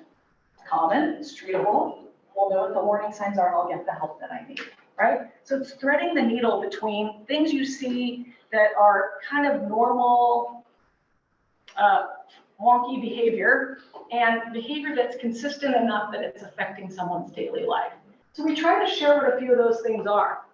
Depressed or withdrawn for several weeks. You know, somebody who's doing severe, out of control, risk-taking things, not just pushing the envelope a little bit today. Ben was stealing cars in LA and taking homeless people out to breakfast. That's not something he would normally have done, right? Drastic changes in mood and sleeping habits. This is huge. This is a really big one. You know, family members, kids, whatever. We all have times maybe we binge watch something on TV and then we're not really worth a whole lot the next day because it was so good we stayed up till 2 in the morning and we slept most of the afternoon. Not our normal sleeping pattern. If your sleeping patterns get really wonky and you're not really able to figure out why, that could be a big sign that something might need to be addressed. There's 5 more under the heading of warning signs here. So extreme difficulty concentrating. And again, here we're not talking about, you know, had a hard day focusing, right? We're talking more about kind of can't function. Can't really get my act together to do all the things I'm supposed to do, and I don't even know that much I'm supposed to do. When your ability to concentrate affects you in that way, that is potential warning sign. The next 2 I kind of go through fairly quickly. We're talking about substance use disorders and eating disorders. These things are absolutely on the spectrum of things we call mental health conditions, right? And there's probably a whole bunch of other things going on over the next 2 days or health classes or life where people talk about this. So we don't talk a lot about that here today, but they are absolutely mental health conditions. When I share these 2 warning signs, I like to talk about dual diagnosis. Does anybody want to share what that is, what they think that is? I don't know, but is it maybe something like what you were talking about before, like somebody maybe has schizophrenia and depression? Yeah, so the answer to my question was maybe when somebody has more than one thing like schizophrenia and depression, dual 2 things, absolutely. Like maybe having a mental and a physical condition. Yeah, or a mental and a physical condition. And we're going to hear a little bit about that, I think, later. We have 2 storytellers that follow me. I'm just like the warm-up band. Just wait, they're great. These are people living in recovery, and they have just amazing stories to share about their lives. Anyone else on this one? So we're talking about substance abuse and throwing up and eating disorders. Again, I am not an advocate for, you know, drugs, right? But here in Santa Cruz County in particular, we see a lot of people, homeless people, and we think, wow, they're all just on drugs, right? You ever stop and wonder why they might be? And when we teach this to the kids, we talk about 1 in 5 youth has a mental health condition. Only half of them are getting the help they need. And the primary reason they're not getting help, stigma. I ask the kids what stigma is, and we have a great conversation about that. It's horrible. And when you bully people and you discriminate, it makes people feel terrible. And when they feel terrible, they don't talk about it, and then they don't get help, right? So what do you think all these young people who aren't getting any help might do if they're hearing voices or having these symptoms that make them feel terrible? I think I might self-medicate too, right? So there's a lot of people where we have to kind of stop and address whether there's a dual diagnosis going on. And, that's also common and treatable. So I'm not trying to be Debbie Downer about that, but it's a reality. And so we owe it to ourselves to try to understand when that is going on and that we have more than one thing to address in the treatment plan, right? There's a comment in the chat. First they say, wow, I'm so sorry for your loss. What a strong person you are to give back to the community and educate others. I'm curious if you are aware of the rise in Medicaid-assisted therapy to include psilocybin, MDMA, and ketamine. Have you heard of these treatments? And if so, what is your take? And apologies if this is a sensitive question. Yeah, no, this was a beautiful question, and the question was, thank me for being here, and I thank you for letting me be here. And for that person who showed empathy, that's my favorite word since my loss. It's just so meaningful. That was a long-winded question. I'm going to give the 30-second answer, and happy to share more offline, of course. But the question was, there's a lot in the news or world media, press, whatever, about psilocybin, ketamine, and other things, and how they're assisting in the space of mental health. Has anyone seen or read or heard anything about this, right? Okay, fascinating. I'm gonna and you and Michael has, fascinating. Of course, guess how I kind of feel about that, right? So I think that any science and research and things we can do to learn and understand how different compounds are gonna keep being part of the solution to our problems in the world. Yes, let's do it, but let's do it responsibly. And let's understand and disclose the risks. It's very sexy to go out and talk about, like Michael Pollan does, right? Changing the world about psilocybin and how great it is. And this guy from Johns Hopkins who's leading the effort, Jeffrey Rollins, I think is his name. But when they were on 60 Minutes talking about it, I didn't love hearing, 99% of the 20-minute piece being about how sexy it was. And then the little disclaimer, if you have a predisposition or schizophrenia or bipolar, don't take this because it could really adversely affect your life. Like, really? That's all you're going to say about that? So I wrote to them, and I was going to be in the mail at the end of 60 Minutes. I think that's so cool. They were going to put my piece up. Elijah Cummings, a congressman, died, and it was more important to do his memorial, and it absolutely was. But the point being, I ended my silence about that, and I shared what I felt about that. So, mental health has always got this, like, both sides of the story. Just think through things, right? And the awareness that if you don't have a tattoo that says you have bipolar schizophrenia in your family history, and your friends say, let's do mushrooms, I wouldn't do it. I wouldn't do it because you don't know. You don't know what you don't know. And we didn't find out in a great way. So thank you for the question. And lots I could say about that, of course. The last one is about a warning sign, which is pretty obvious if someone's trying to hurt themselves. That's a big warning sign. We'll talk more about that. So the next 2 slides are about this topic, about somebody trying to hurt themselves.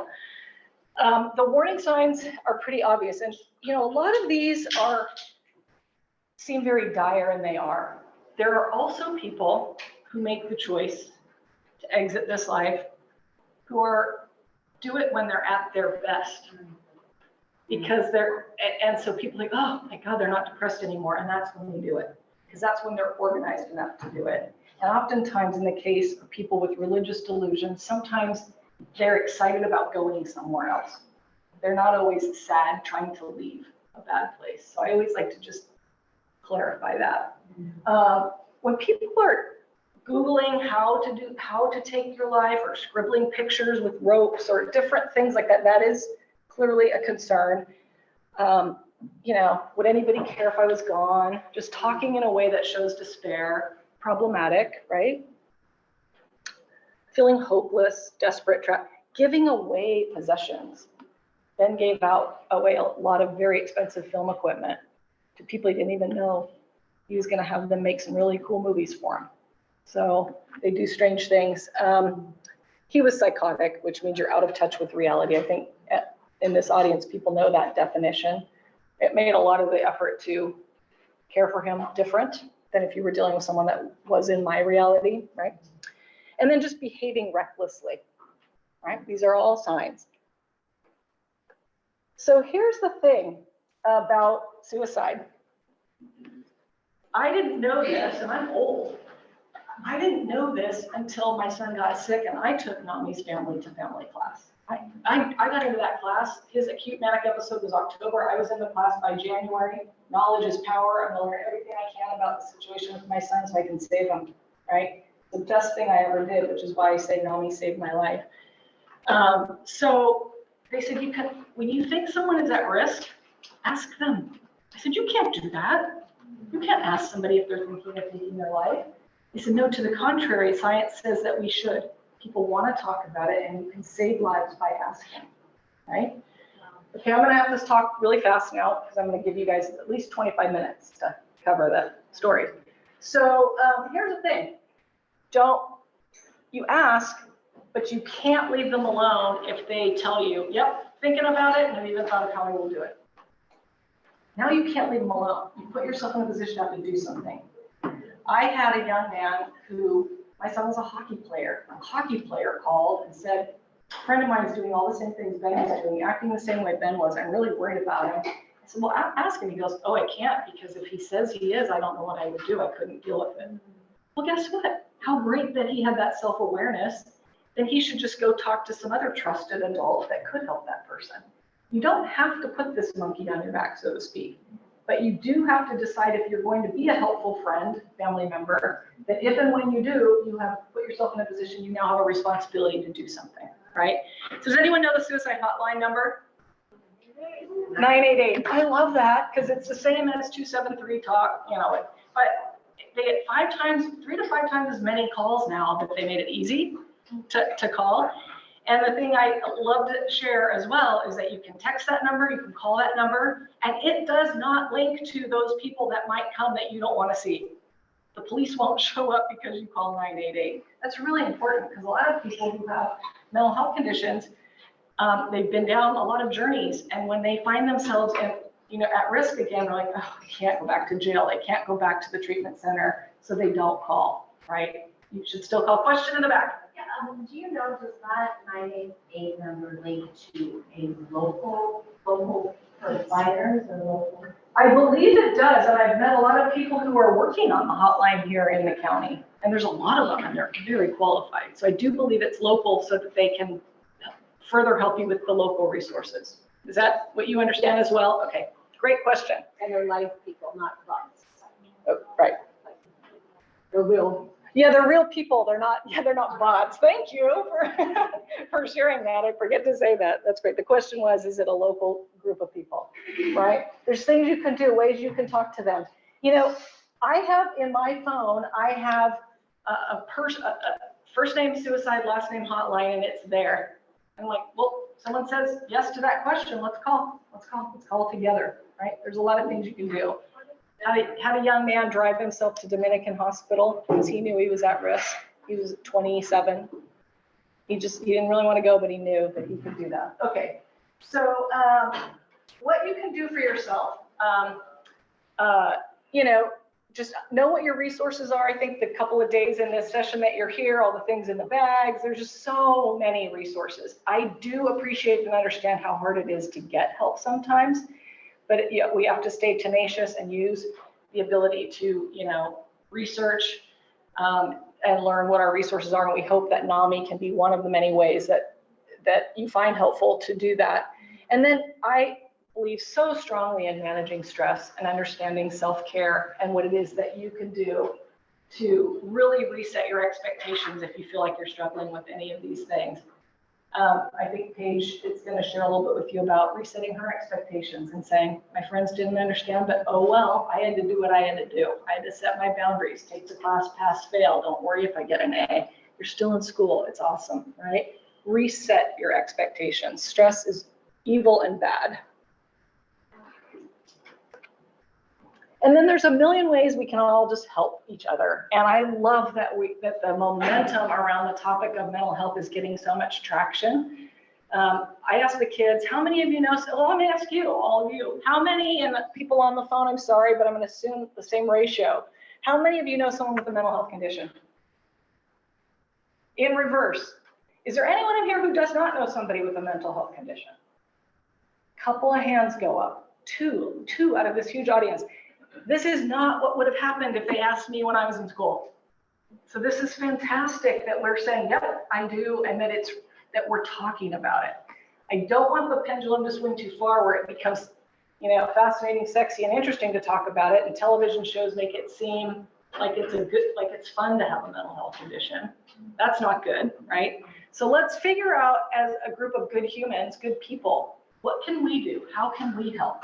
We can destigmatize the topic, right? I was up in Seattle doing a half marathon with some friends, and they're like, we're not walking down this side of the street because there's a bunch of crazy people down there that are gonna hurt us.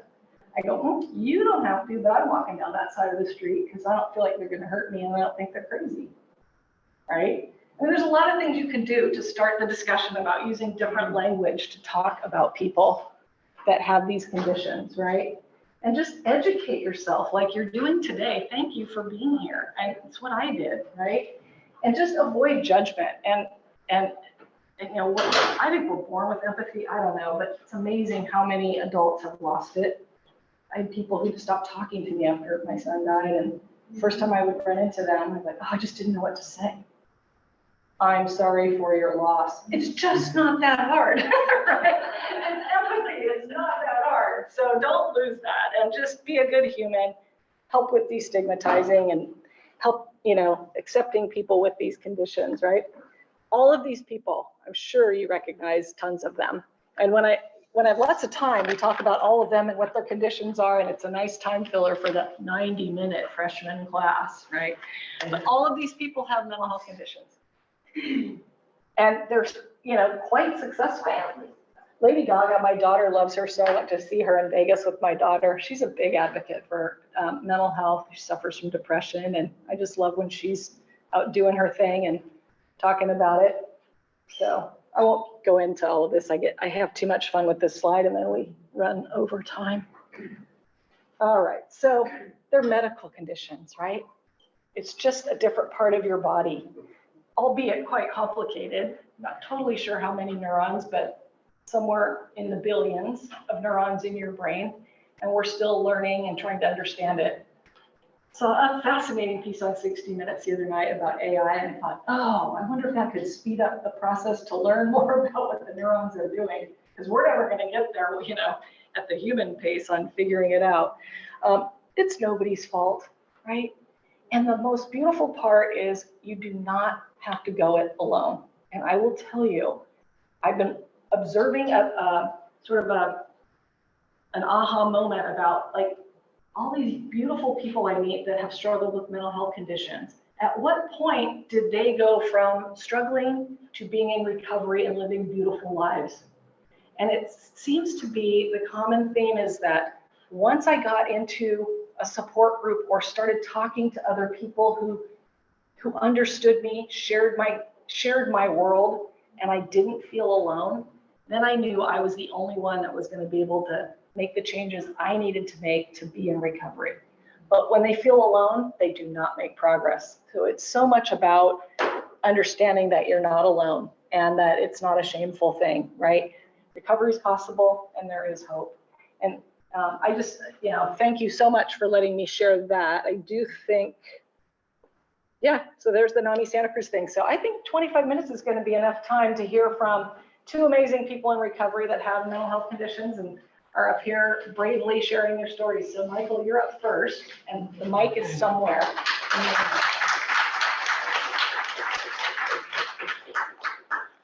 Hello, everyone.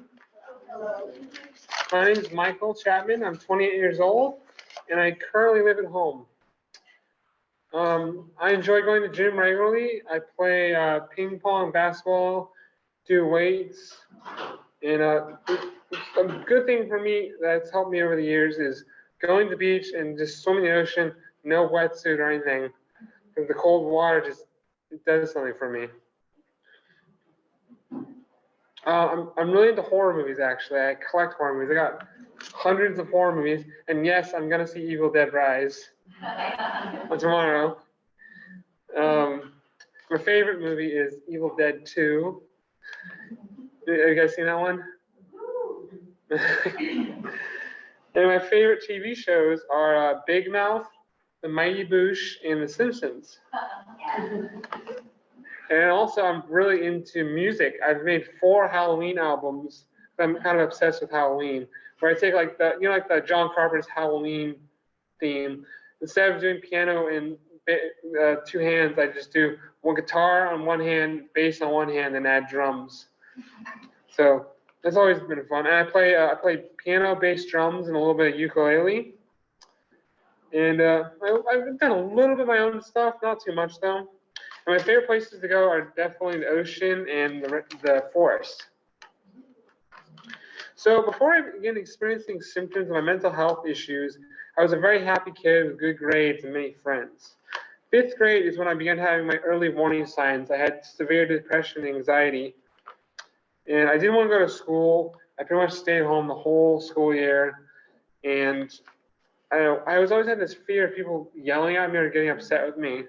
And I finally got the courage to go back to school, and this teacher just went off on me about something, and I didn't know what I was doing wrong. And after that, my depression just got much, much worse. And I began seeing a counselor at that time. But I did have a long-term substitute teacher that was very, very supportive of me, and he helped me get through this difficult time. Once I got to 6th grade, though, my depression and all that stuff disappeared. I was like, okay, it's over. My life is back to normal. But I stopped seeing my counselor. And it wasn't until 7th grade is when my depression returned. And by 8th grade, I was smoking weed every day. I just wanted to say, I have nothing against weed, but for me personally, I can't do it. It makes me worse. And I began having psychosis, which included a constant voice in my head and visual hallucinations. When I first started hearing voices, it kind of sounded like how I imagined my own voice would sound in my late 20s. And then if any of you guys have seen the movie Donnie Darko, I watched that movie several times, got obsessed with it, and the voice in my head became the voice of Frank the Rabbit from the movie. And one of the first psychosis I had, I was in my parents' bedroom and I heard a snake like hissing and rattling its tail. And I looked in the mirror and my eyes had been ripped out and gone. So I was pretty freaked out. The voices were telling me to hurt myself. And I was constantly thinking of suicide. I didn't think I was going to live to be 18 years old. And I did attempt suicide at this time. So when I first started experiencing symptoms, I knew something was wrong. I was scared. I had no problem seeking help. My parents finally started to understand. And I was taken to a psychiatrist where I was diagnosed bipolar 1 with psychotic features and chronic anxiety. Once I began seeing a psychiatrist and got a diagnosis, it all began to make sense.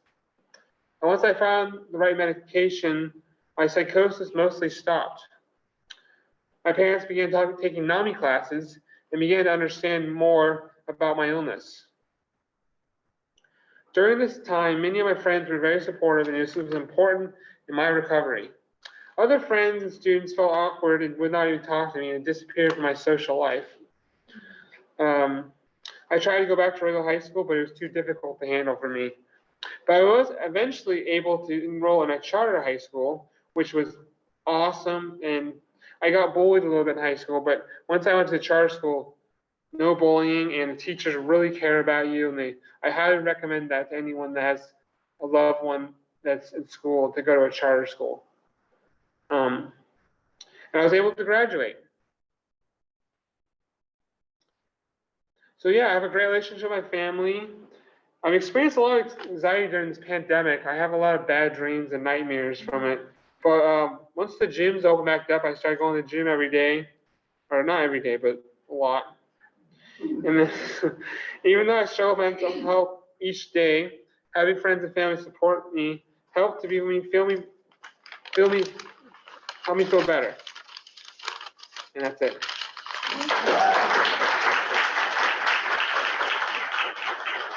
Do I have any questions? I don't know if you're willing to share, but I'm curious about the medication that helped you. Was it Seroquel, Abilify? You know the name of the medication? For my anxiety, it was lorazepam, and my psychosis, it was clozapine. I just actually recently increased my clozapine because I've been having a hard time lately with depression, anxiety, and stuff. Yeah. So when you lost the feeling, I think you said at 6th grade or 7th grade, or 6th grade, you thought, oh, it all went away. Yeah. And you were feeling great.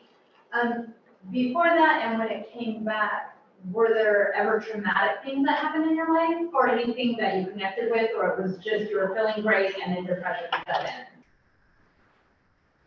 Can you repeat that question again? Was there any significant things happening in your life other than just like, your being, your feelings of feeling, I don't want to say normal because there's no such thing as normal, but feeling great about yourself, and then all of a sudden depression, you said, came back in? Yeah. Were there other things going on in your life that kind of triggered depression, I guess? Maybe in 7th grade, I started getting bullied. Okay. I always wondered, because I feel like sometimes there's other things that also attribute to it. Yeah. Definitely. Thank you for sharing. Anyone else? Yes? Could you give one example or two of something that the long-term substitute teacher did that helped you feel encouraged? Well, he took the time to talk to me a lot, and he, like, if I was feeling unwell, and I needed, like, because I was having some type of depression, anxiety, I could talk to him. He could say, okay, you can go to the office and go there and stuff. Yeah, it's kind of funny because after 5th grade, I continued my conversations with him. We made each other CDs and stuff. But he was a good teacher. He was really nice. Because the teacher I had before that was not a nice teacher. She was really mean to me and stuff. And she didn't understand mental illness. But he was very kind to me and supportive of my mental illness and stuff. Does that kind of answer your question? Yeah, I mean, it sounds like he had a relationship with you that he continued on and looked like he was found out about your interests, and you had your shared interests, and kind of a little bit sounds like he connected with you. Yeah, I still talk to him to this day, actually. Yeah. Anyone else? No? Okay, well, thanks for having me, guys.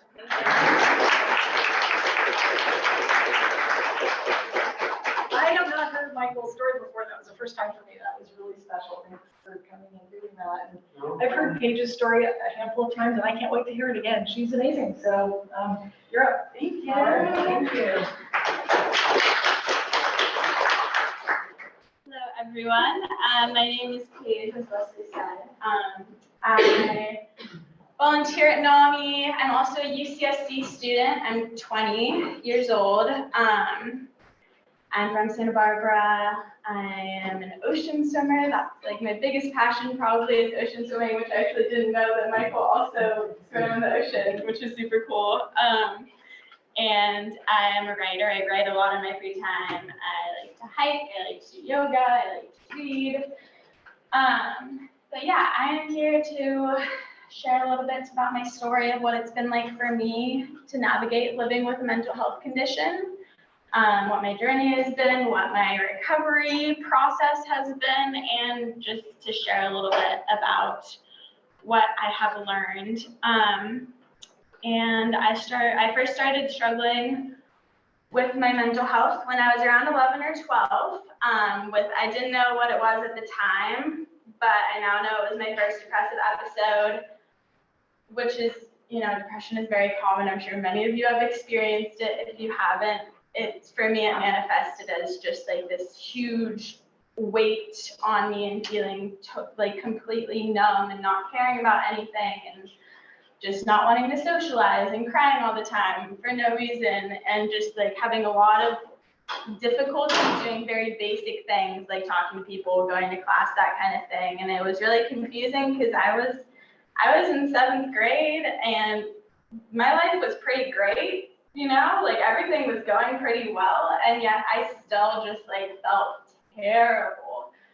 And eventually I got past that depressive episode. I think it's a super common experience to like get past an episode and then be like, okay, everything's great. Like I'll never have to deal with this again. But then it hit me again and again. And throughout junior high and high school was kind of this constant up and down roller coaster where my highs were super high. I just felt like unstoppable and on top of the world. And I had all these like big dreams. You know, I just felt so confident and just not even a trace of self-doubt. And I would sometimes also get like pretty anxious and my heart would race and stuff like that too. And then I would have the lows where I was very low functioning.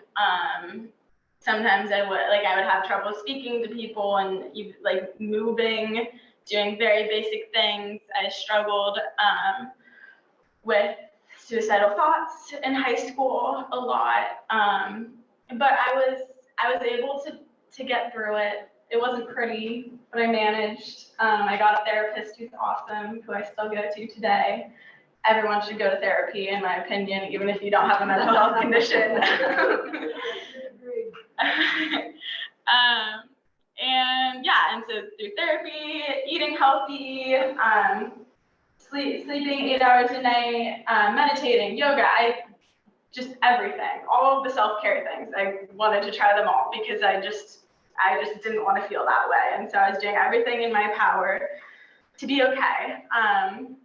And I somewhat managed until actually last year. It's like so recent. I came here, moved to Santa Cruz for my first year of school. It was my first year living on my own, which I underestimated how big of a transition that would be for me. I think it's a big transition for everyone, but especially for people who struggle with their mental health, it can be really, really jarring and ungrounding and anxiety-inducing. And so it's a big transition. I was in this new place. I was doing okay until I started dealing with all of these health issues, which my physical health has always been kind of one of the biggest challenges in my life. I've dealt with kind of nonstop health stuff for as long as I can remember. I always have a few things going on that I'm trying to figure out. And last year, it just like hit me all at once, really hard. And as I'm sure most of you know, our physical and our mental health are so intertwined.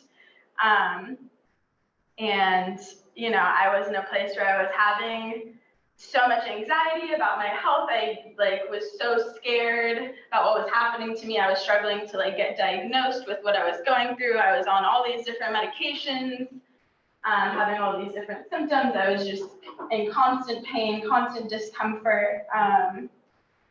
And so that understandably put me in a really, really, really hard place mentally. And I kind of spiraled into what was definitely the worst depressive episode of my life. Hopefully the worst one I will ever have. And it was really, really, really bad. I was struggling a lot with suicidal thoughts. That was, no matter what I was doing, who I was talking to, that was always playing in the back of my head. I couldn't get that image out of my head. Which when you are suicidal, when you are struggling with suicidal thoughts, it is because you are in so much pain every second that you feel like there is absolutely no way out. That is why people struggle with suicidal thoughts. I was paranoid. I was very dissociated. I was having just constant panic attacks. yeah, it was really bad. And I was also, you know, my body was simultaneously like breaking down. I was just having this complete nervous breakdown as like a 19-year-old, while simultaneously like being a freshman in college and wanting to do the whole like college experience thing where you're going to parties and you're meeting new people and going to class and all of that, which definitely wasn't working out very well for me. But yeah, I spiraled pretty quickly and I got into a pretty dark place.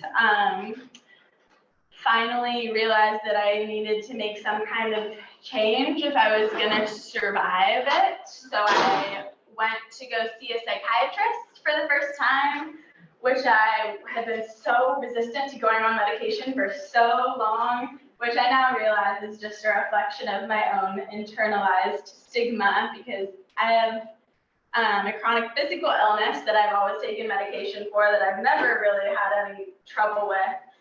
But I also had this mental health condition that I was so resistant to treating because I thought I should just be strong enough to deal with and I could just push through, and I was making a big deal about it. And finally I was like, okay, I clearly something needs to change. So I went on medication. At first it was great, felt way better, a lot more energy, a lot less depressed. Then things started to get a little bit weird. I had a little bit too much energy. I was struggling to sleep a little bit. Initially it was just like I would hear people calling my name when they weren't there, when I was alone. And I kind of just chalked it up to like, I'm going through a lot, I'm stressed, like I'm sure it's not that big of a deal, but then it kept happening. Got to the point where it was just pretty much constant like whispering in my ears that I like couldn't quite make out when nobody was there. I would like hear whispering in the walls. I was having these delusions. I thought that people were always trying to like follow me so they could, because they wanted to kidnap me and torture me and kill me. So I was just like in this constant state of fear because I thought everyone in the world like literally wanted me dead. That was the world that I was living in, which clearly was delusional, but that was where I was at. I crashed my car, which was, nobody was hurt luckily, but that was a thing that was scary. I made a lot of decisions that weren't the best. I was just in a place where I was very impulsive, very detached from reality. And yeah, at first it was good, and then I was spiraling again. Called the school crisis hotline because I didn't really know what else to do. I was in this place where I was like, I am doing everything right. I am taking my medication, I'm going to therapy, I'm doing all the things, and I'm still like a mess. Like everything in my life is falling apart right now. So I called the school crisis hotline. I talked to a therapist, and she was super awesome. Honestly, I didn't have super high expectations when I called the crisis hotline. But it was honestly the most, like, it was a huge turning point for me, because it was, honestly, it feels like it was the first time that I was like 100% honest and open about what I was experiencing. I was so used to kind of minimizing it because I didn't want to freak people out. I didn't want to be a burden. I didn't want to be over dramatic. I didn't want to be attention seeking. And so if I ever like talked about it, I'd be like, oh yeah, like I'm experiencing this thing, but like it's okay, like I'm dealing with it, like I'm doing all these things, like don't worry about it. And that is how it had always been for me. And so this was the first time where I was like, everything is falling apart and I don't know what to do and I do not want to be here anymore. Like, please help me. And she met me with genuine compassion, which at the time was crazy to me because I thought I was such a mess and had so much shame and I was so far gone, so far beyond repair. And she gave me hope that things could get better. And she like kept checking in on me every single day over the period of like 2 weeks. And that is what I needed. I needed someone to like understand the severity of what I was going through. And she really was the first person who like truly validated, like, wow, I see what you're going through. Like, you are not just making this up for attention. Like, this is so real. And I don't think it's forever. I think you can, you have it in you to move past this. So that was a huge turning point for me. And I say this because all I really needed was one person to listen to me, to validate me, to say, I see what you're going through. It's so real and it's so hard, and I still accept you for where you are right now, and I'm going to be here for you through this process. And I say that because it sounds cliche, but all of you can be that one person for anyone, for your friends, for your family, for your patients, your clients, even for people you don't know that well. And these conversations can be really uncomfortable, and you might be worried about saying the wrong thing or like offending them or like making a big deal out of something when it's not that big of a deal. But I can promise you, it is so much better. It is so much better to say the wrong thing than to say nothing at all. It is so much better. And because that is what I needed, I needed people to talk, I needed people to check in on me, and that is what we all need. Even if you are not struggling with a mental health condition, everybody just needs to be seen and heard and validated for who they are and where they're at and what they're struggling with. And so yeah, that was a big turning point for me. Things got better after that. Definitely isn't linear at all. Life is still really hard sometimes. And sometimes I get really, really resentful that I have to try so hard to be okay. And it's an everyday thing, every day. Every day I take steps to manage my mental health. Every day I take my medication and I do all my self-care things. And it's hard, but it does get better if you ask for help. I know everybody says that and it's an annoying thing to hear, but it truly does. And if you are struggling, please ask for help. You are not being overdramatic. You are not being weak. It is an incredibly brave thing to ask for help, to be vulnerable and honest about what you're going through. And you are so much bigger than your emotions. You are so much bigger than your thoughts. You are so much bigger than your diagnosis. I always forget to even mention my diagnosis when I give these presentations. But by the way, my diagnosis is bipolar 2, which is why I had the whole weird experience on the medication I went on, because it was not the right fit for me. Now I'm on a medication that works better.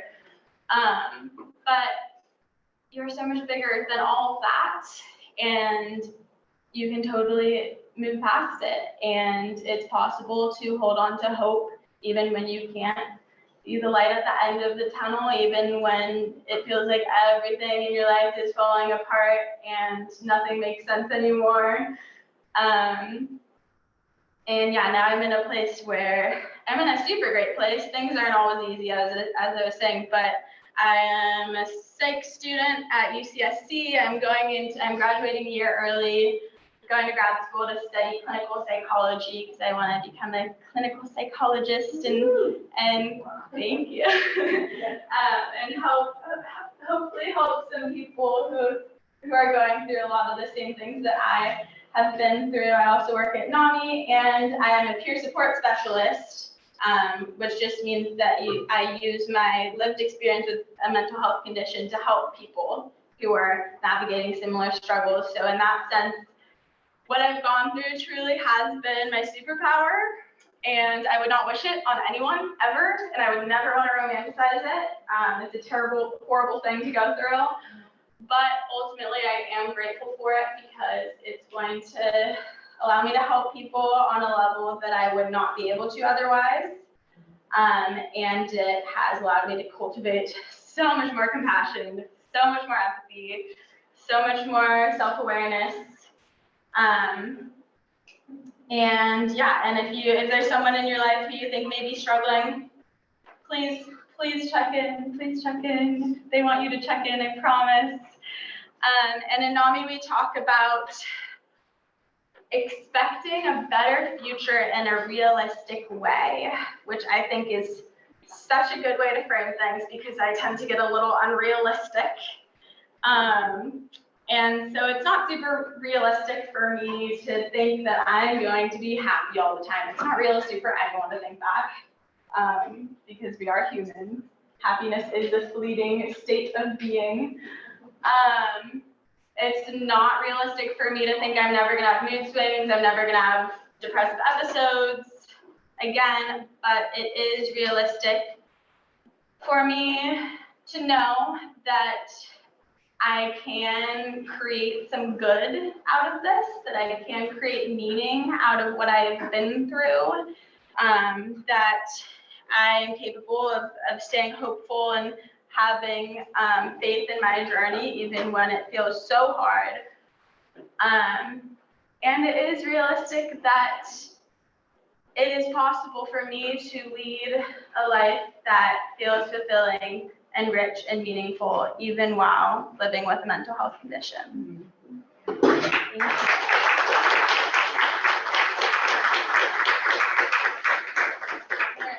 We probably don't have time for questions. We can take one or two. We started a little late, so Yeah. we can take one or two for sure.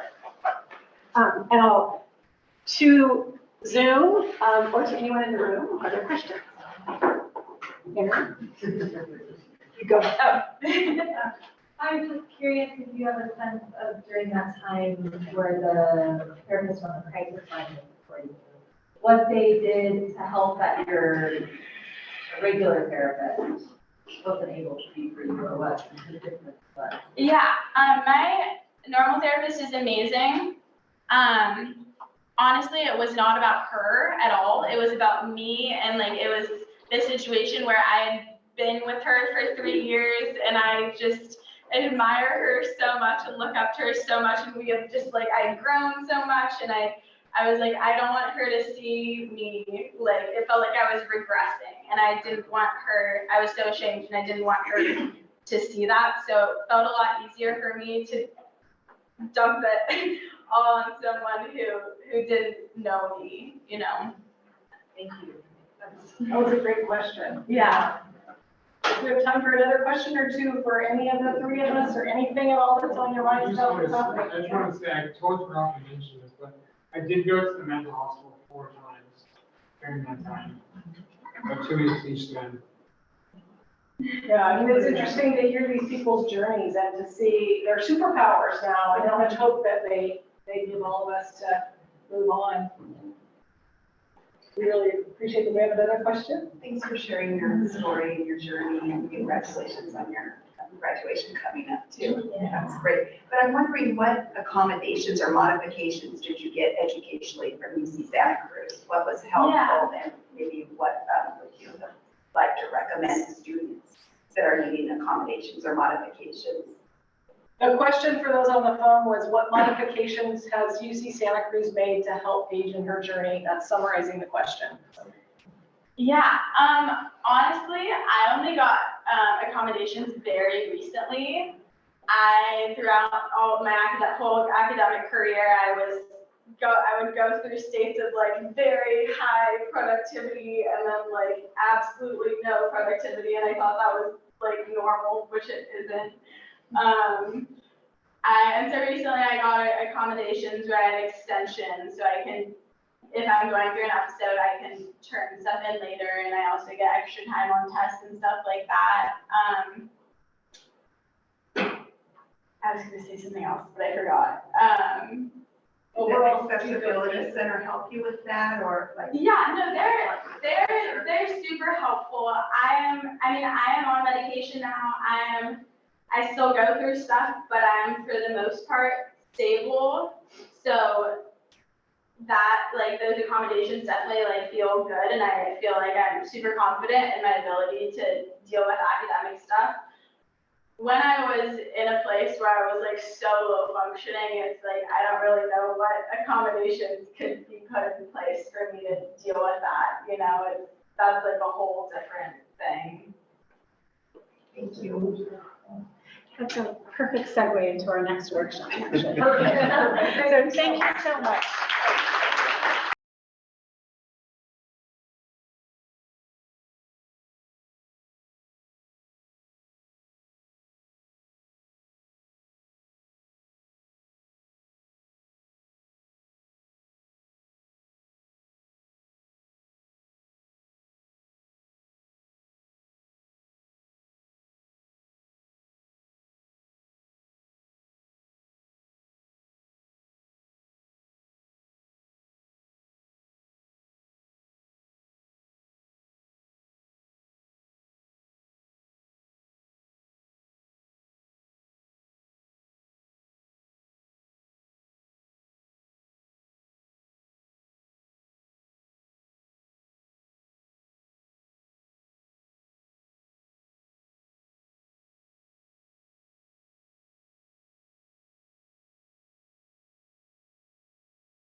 People can kind of filter in when they're ready. So I have the privilege to introduce Rick Gubash. He's the director of ASC, our Accessibility Support Center here on campus, which really helps students with all kinds of accessibility issues. Always a great partner for us, and we're glad to have him here today.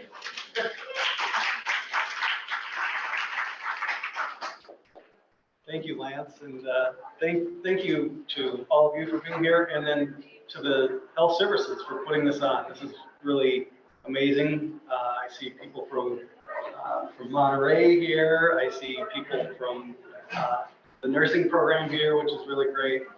It's really nice to see people showing up for mental health, for compassion in our service to people. So I'm here to talk about the Accessibility Resource Center. Again, my name is Rick Gubash. I use he, him pronouns. And our office is located in the building that the library is in. That's building 1000 in the hub. I have my colleague Cheryl here. You want to give a wave? Everybody. And folks in the Zoom, hi. I'll just say hi. I'm not sure what you can see in the audience here, but we'll try to repeat questions and make sure that you all can hear as well. So our program is about 9 folks strong, and I'll have a picture of our team in a little bit. So our agenda today is to really to connect it to compassion. You know, the theme here is self-compassion in action, and I want to just think about normalizing. You know, we heard from NAMI folks, we heard from Eli on parenting. I think the compassion that we need to have for ourselves is being okay with where we're at, and not holding ourselves to an impossible standard. So I think that's a really important connection to the disability piece, right, that we're going to talk about. And just normalizing conversations around disability, around mental health. So today we're going to basically look at a model of disability that kind of pushes back on some earlier models of disability to help with normalizing things. Social model of disability. We're going to talk about mental health and how it intersects with ASC services. And we're going to talk about normalizing support and access. So one thing that I try to thread in as a thought message is, how do we overcome the fear and stigma and have self-compassion? How can we destigmatize or normalize the word disability? I think we're all coming from a place and have different experiences, and you know, we're really good in our society about comparing, putting people into boxes or looking at the person, how do I compare to that person? That's really not healthy because we're all individuals. You had your hand up? I did, just for a second, a thought came to me about overcoming fear or stigma, how you asked it and how you phrased it. And that thought of an advice that you give to people when they're afraid to speak out in public or in a group like this is picture everybody naked, right? Mm-hmm. So, you know, maybe picturing that everybody else is mentally unstable and you're the normal one. And what's normal, right? Yeah. Right. Yeah. Yeah. Maybe that'll help that person go get that help. Thanks. Is it Alicia? Yes. Okay. Good to see you again. So I don't know if folks heard that. I'm not sure I can do a good job of recapturing it, but just like thinking about, you know, maybe reframing and thinking about what maybe what is normal and what is your normal, and maybe other people are dealing with things as well. I'm not sure I'm doing that justice, but. You're right. Okay. Yeah, I think everybody's very, very important. Yep. Thanks. So I have a video that's just a quick share about what the social model of disability is. Can I just see a show of hands? How many people have heard of the social model of disability? So a few, not many. Okay. It's just a reframe from, you know, where we're always trying to fix things or fix people. Maybe thinking about, maybe it's not the people that need to be fixed, maybe it's how we look at our environment. And I'm assuming that the sound will be okay for the folks in Zoom land. Sometimes we optimize. We'll send the slides out if this doesn't work. Yes, we are sending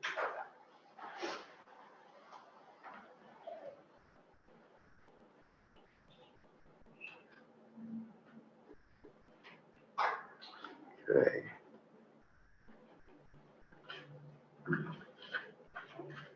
Yeah. Oh, no sound. Okay. Let me see if we can do this. Well, good thing we have captions, huh? Let's see.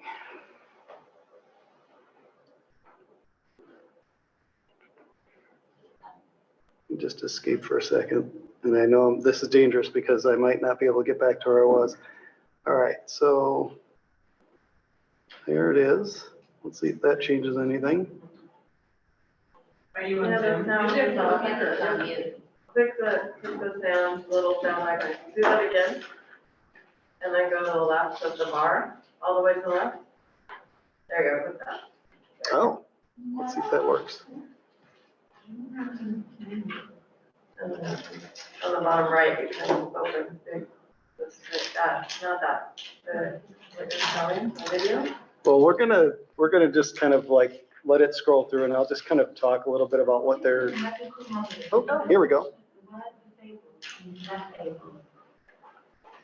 Less able to achieve their potential, less able to have meaningful relationships, less able to play an active part in the world around you, and the list is just without luck.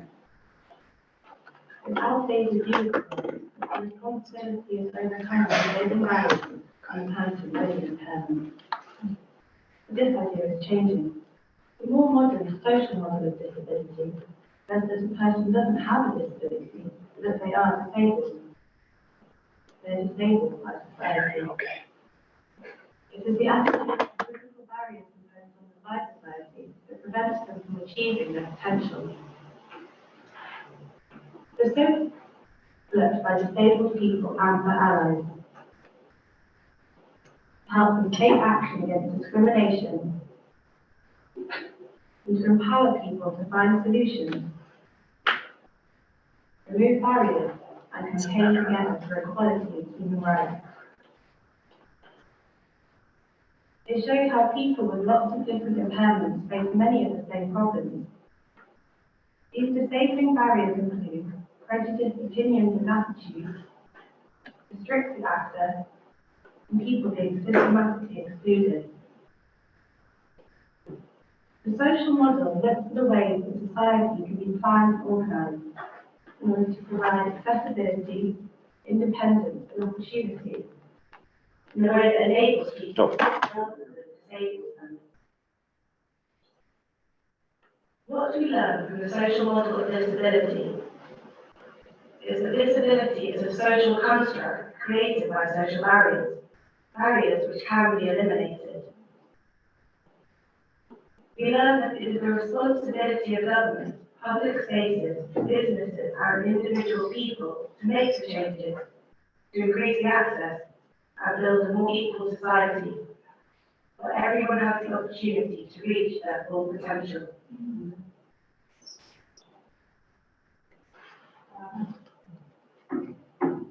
Okay. Back to our slides.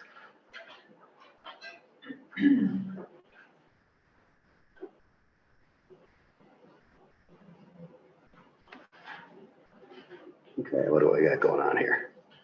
Close that one. How are we looking? In Zoom land, any, can someone give me a thumbs up if we're okay? Yeah. Okay. All right. Thank you. So we learned a little bit about the social model of disability, and it places the responsibility for access back to the people who design the environment, right? And takes the burden off of the individual with the disability.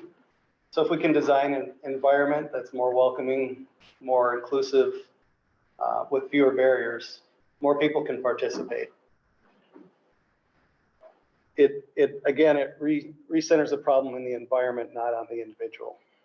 Where the medical model points to the individual and says, we need to fix the individual. Maybe we don't need to fix the individual. Maybe we need to support the individual by creating a more inclusive environment.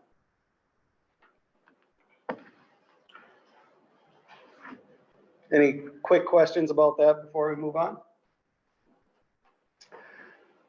So again, the social model looks at the barriers that exist and how we design. This campus was built around 1965, is that right?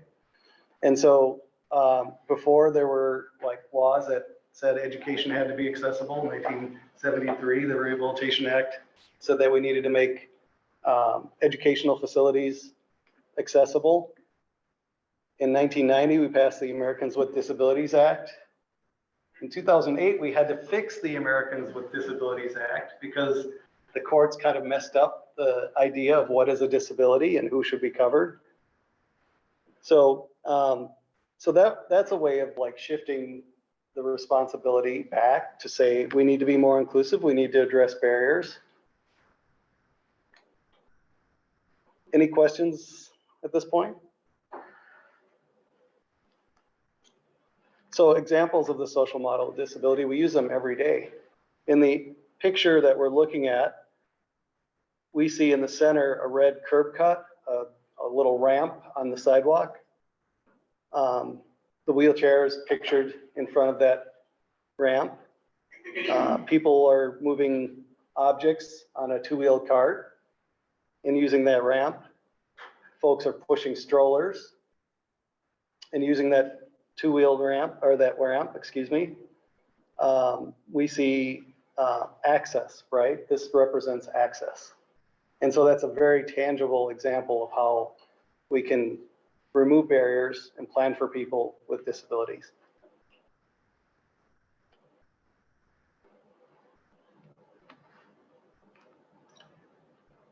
So we can kind of reflect a bit on this to say how can we make environments more inclusive for people with disabilities, mental health disabilities. I think earlier we heard, I can't remember the young person's name that talked about her experience at UC Santa Cruz.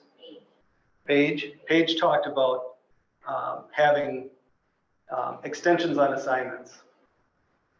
And if we go back to the design, we say, okay, well, what's always critical about a hard deadline for assignments, right? Like it's good to have a deadline, but how punitive do we have to be if someone's needing a couple of extra days, right?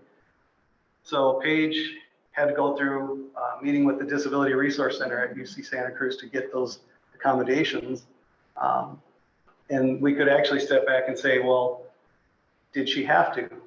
If she experienced something that caused her some difficulty in completing the work, could the instructor just be flexible about things and not ask a lot of questions about why, but just say, hey, you know, we can be more flexible with deadlines. That's an example of how it shows up in our educational environment. And that is kind of normalizing the idea of disability, right? We're all at different places, different experiences, and we can show up. We might have to go through a process to get access, or we might not need to. So we can design differently to be able to have access.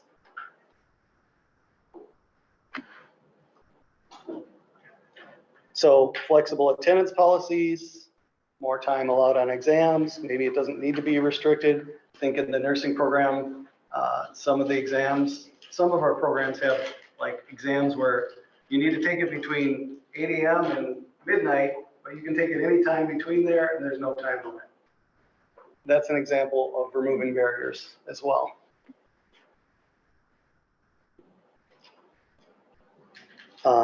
I always think that creating a welcoming learning space is the most inclusive way to build, to address barriers, right? I think we've all been in classes where, you know, it's competitive. People feel like I might not make it because, you know, there's high standards. Getting in the nursing program for some of you was probably very challenging. this competitive environment can be very, very difficult, but we can actually reframe how people are experiencing those classes by just creating an environment, sending messages that are welcoming. My team reminds me a lot that we have a need to be welcoming with our messages on our websites and our communications. And it's good to step back and think about how are these messages landing on people. And then for instructors, allowing multiple ways to demonstrate knowledge. So some people are really good at writing papers, some people are good at taking tests. So how can we design curriculum that actually allows for some flexibility? Any other ideas about how to like create a more welcoming environment and address barriers? Yes. I'd like to share, what you said about a welcoming environment, or the, ways people could, I think you said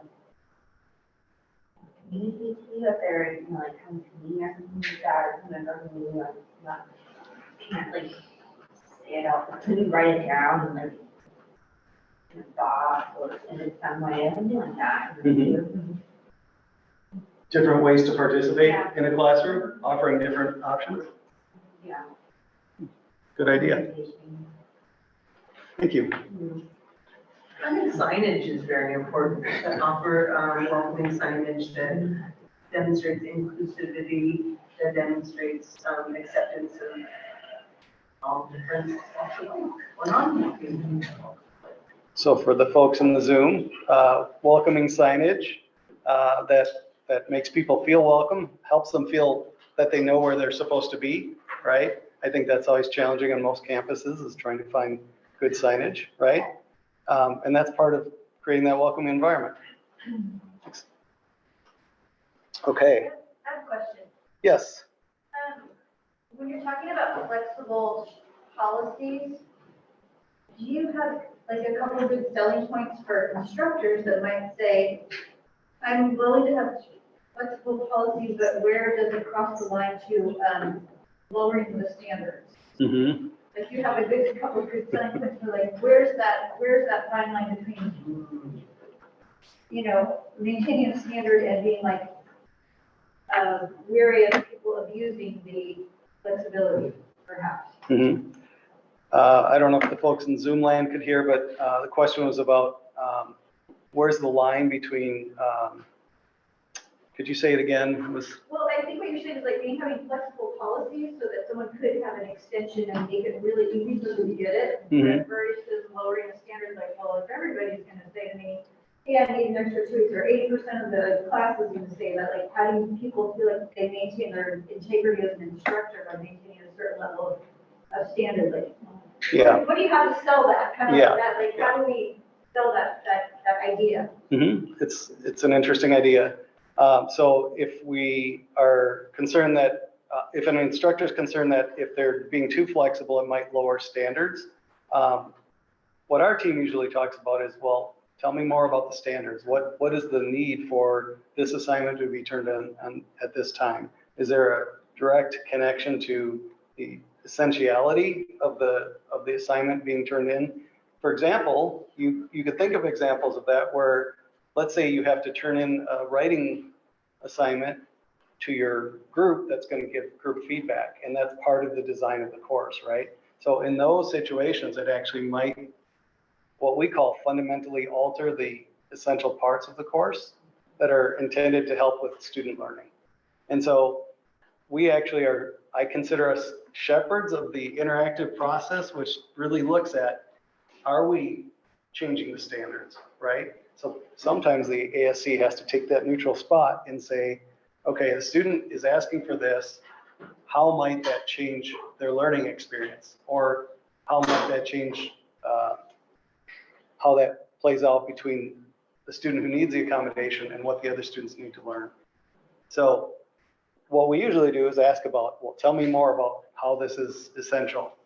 Good question. That's helpful. Like, what's the, why is this essential? I mean, I think about the grading policies and things like where, why does it essentially have to have a date to that's helpful. And we don't ask anyone to ever lower standards, right? So we're students with accommodations accomplish the same outcomes as other students. Sometimes the way that they take the test or the way that they turn in the assignment might be slightly different, but it's the same assignment. So I think that's important. Yeah. Can accommodations be retroactive? Like, say that you are going through a semester and you're realizing that something like a hard deadline is difficult for you, and then you go when you get to the, you know, and it's like, yeah, you're halfway through the semester and it's like, I would have made this deadline on this quiz if I would have had an accommodation to extend it out a little bit. Perhaps you didn't know that. Mm-hmm. So the question is about Is it retroactive accommodations, and the law is pretty clear that we're under no obligation to do that, right? An instructor can individually decide that they may want to have a student retake a test or something like that, but as far as the, it's like the student-teacher relationship based on that. yeah, I think we would want to, you know, let the instructor decide about that, because the ADA, the Americans with Disabilities Act, doesn't actually say that we can retroactively ask for accommodations. Yeah, You Alicia. could, however, ask a teacher for an incomplete so that they could have that extra time to then finish whatever. You know, it'd be something that you'd sit there and say, you know what, these are my struggles. I'm now going to go to the ASC office, but for right now, can I get extra time, and taking an incomplete will give you that extra time. So Alicia mentions some of the hidden curriculum in higher education. I consider that like advanced language. To know what an incomplete is, not everyone knows what an incomplete grade is, but there are policies that also guide that. And that's ultimately up to the instructor to follow those policies about. Take that conversation. Yeah. So, but you know, if you don't know that there's a such thing as an incomplete, you're doing well in the class and you had an episode where you're in the hospital, maybe an incomplete, you know, is the appropriate thing as long as you're demonstrating that you have mastered the material up to that point, right? So, good point. Yeah, and there are things within the instructor's control that they get to decide about. I will be clear that an incomplete is not an accommodation, but sometimes it helps us implement some of the accommodations. Okay, for the sake of time, I'm going to keep moving. So this is actually a slide that I got from one of my colleagues. It's okay not to be okay. What does that mean for folks? Maybe in Zoom land, if someone wants to chat in, what does it mean to say it's okay not to be okay? We've gone through a lot. I'm going to see if the Zoom folks can chat in something quick, and we'll just give a second for that. Nothing yet? Okay. Alicia? I was just going to say how sometimes if you take a difficult conversation or interaction and have to just kind of get a step away, just to clear your mind and find out if you're okay. Kind of manage your own self-care and step away if you need to. Recognize that you're at a moment where it's okay. Where you could just accept the fact that that was a heavy conversation and, you know, maybe process it so that you can come back and be fresh again for another situation. Mm-hmm. Mm-hmm. We have show up as we are, even in heartbreak and sorrow. And to take a mental health day is okay to self-care. Are you all able to hear that back there? I'm gonna just make sure, because thank you. Thanks, Claudia. Thank you for folks in Zoom land who shared. Okay. So this is a parallel, right? Asking for accommodations sometimes can be hard, especially depending on your cultural lens, your how you've been thought. Like what is it like to ask for help, or what is it like to work harder, right? So we don't tell people who need eyeglasses that they should just try harder to see, right? We wear glasses because you can see better, right? So accommodations are also like that, right? They're a tool to help remove barriers. And so we want to empower students. We want to empower actually everyone to ask for what they need. We're going to talk a little bit about the ASC and who we serve. And, you know, we're in a mental health conference, so I definitely want to talk about mental health and how that plays out. And we actually, for those of you who are here for the earlier session, we really got to hear actually the application of some of the accommodations for folks who have episodic conditions that need extensions on assignments. So that was actually really nice. But so for us, we define disability broadly: physical impacts, mental health impacts, learning disability, attentional or ADHD, and then neurodiversity or autism. And then we also serve students with temporary injuries. The illness would have to be a pretty significant illness because our role is really like serving students with, well, I'm not going to go in there too much because, for example, we don't really provide a lot of like services for students who have COVID right in this moment. But if they have long COVID, we would serve those students. That helps to kind of like distinguish some of the illness part of that. So, yeah. There was a cute definition of ADHD on NPR the other day. It was saying it's attention deficit. Hey, donut. I live that world, so I can identify. Yeah. Yeah, I think, yeah, it's interesting how we understand disability sometimes, right? That's a good anecdote there. So I always like to make sure students know what the first appointment's going to look like. It's helpful for people who are making referrals to know what the first appointment's going to look like. Basically, you know, this is our team. We have 9 of us on our team that, you know, we serve different roles. We convert text into accessible formats. So if it's printed text, we can make it accessible. That's Jeff's job. Troy proctors exams. Many people interact with Troy who use exam accommodations. Cheryl's here in the room, so she's a learning disability specialist and does assessments to help people identify learning disabilities. And she's also got a very strong background in mental health. So we're really fortunate in our office to have really good resources. Adriana is also a learning disability specialist who can do assessments, and both Cheryl and Adriana can do assessments in English or Spanish, which is, I think, something to brag about because I think it's not always the case. In fact, some colleges don't even have a learning disability specialist. So it's to have 2 and both can do it in English or Spanish is really a big deal. And then Megan Robertson also has a very strong background in mental health and is a great resource. Becky Skinner is a counselor like Megan that does academic counseling and the accommodations piece. And then we have a front desk team that really does a good job of creating a welcoming environment and making students feel like they're in the right place and it's okay to you know, ask for help. So so we have Christina and we have Letty in our office that does that.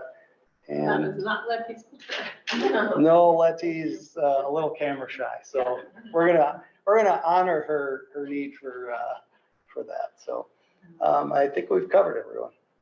But the first appointment, basically, you know, some offices require students to provide evidence of a disability before they can come and see someone. We have, for a while, not used that model. We want to invite students in for a conversation. If they have records, great. We're going to meet with them. We're going to take the records. If they don't have records, great too. We're going to meet with them and help them get those records. And our partners at Student Health are sometimes the resource that helps us establish that. Sometimes it's the schools that they went to. They had a diagnosis, but they are now out of school and they need to find those records. So we also help them locate those records. So if you're out there working with a student, if you're a classmate of a student and they're not sure what to do, the most important thing is come into the ASC and make an appointment. We do have an application that's very, very simple. It's on our website and it's under the Getting Started part of our website. So it's a very simple first step, and then we reach out right after that to make the appointment. And if someone's having difficulty with that, we'll help them fill out that application. So again, what I just said, the application's on our website, and we reach out afterwards. Yeah, and we also have our phone number here, so if anyone needs to call our office, that information's there, and our website address is there as well. And you'll be getting these slides, so if you need to click on a link, we'll send you the slides so you have that. So other services we provide, we provide referrals to other resources. So sometimes students come to us before they come to student health, sometimes the other way around. But we want to make sure we're connecting students to mental health services when they need those. We refer students to tutoring, who's right in our area, so it's helpful for us to walk a student over to sign up for tutoring. We also help them connect to resources outside of our office as well. Megan. What kind of resources do you offer for students whose English is a second language? So that's a difficult one. The good news is we can actually assess whether there's a learning disability in the first language, if it's Spanish, right? Cheryl, do you want to add more? Well, we have people in our front office who speak Spanish, and so they can call and talk and make appointments. And we have an academic counselor and learning disability specialist who speak Spanish. So in terms of access to services in Spanish, that's the same as in English. In terms of students who just have English as a second language, that isn't considered a disability, so they would not be served. There would be, we serve students who have a disability. So, however, I will say that there are a lot of students who I work with who have had the experience throughout their life, either in kindergarten through 12th grade or at Rio, where they've been in ESL, and they've had learning challenges, and people assume that their learning challenges are because they're a second language speaker, and they don't look at the fact that they've actually been in ESL classes for 10 years, or they've been learning, and people just attributed that, oh, it's a second language speaker, that's why. And they don't look into the learning challenges or why they're continuing to have to be in ESL. So I work with a lot of students who need to have a learning disability evaluation or access services, and they haven't had people who have helped them recognize those challenges.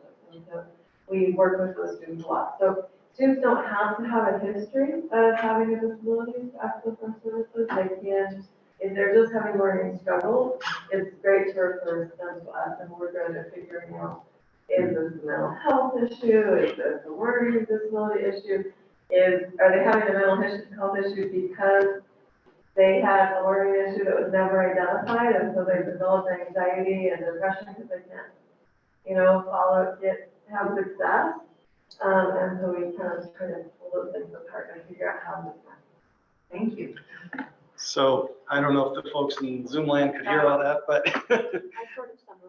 you summarized. Yeah. Thank you. Thank Thank you. you. If there's any follow-up questions, let us know.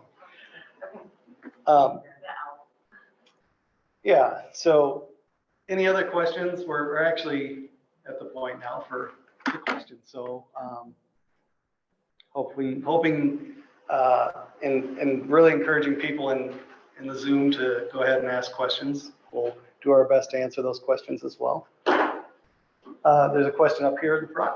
Hi, thank you for your great presentation.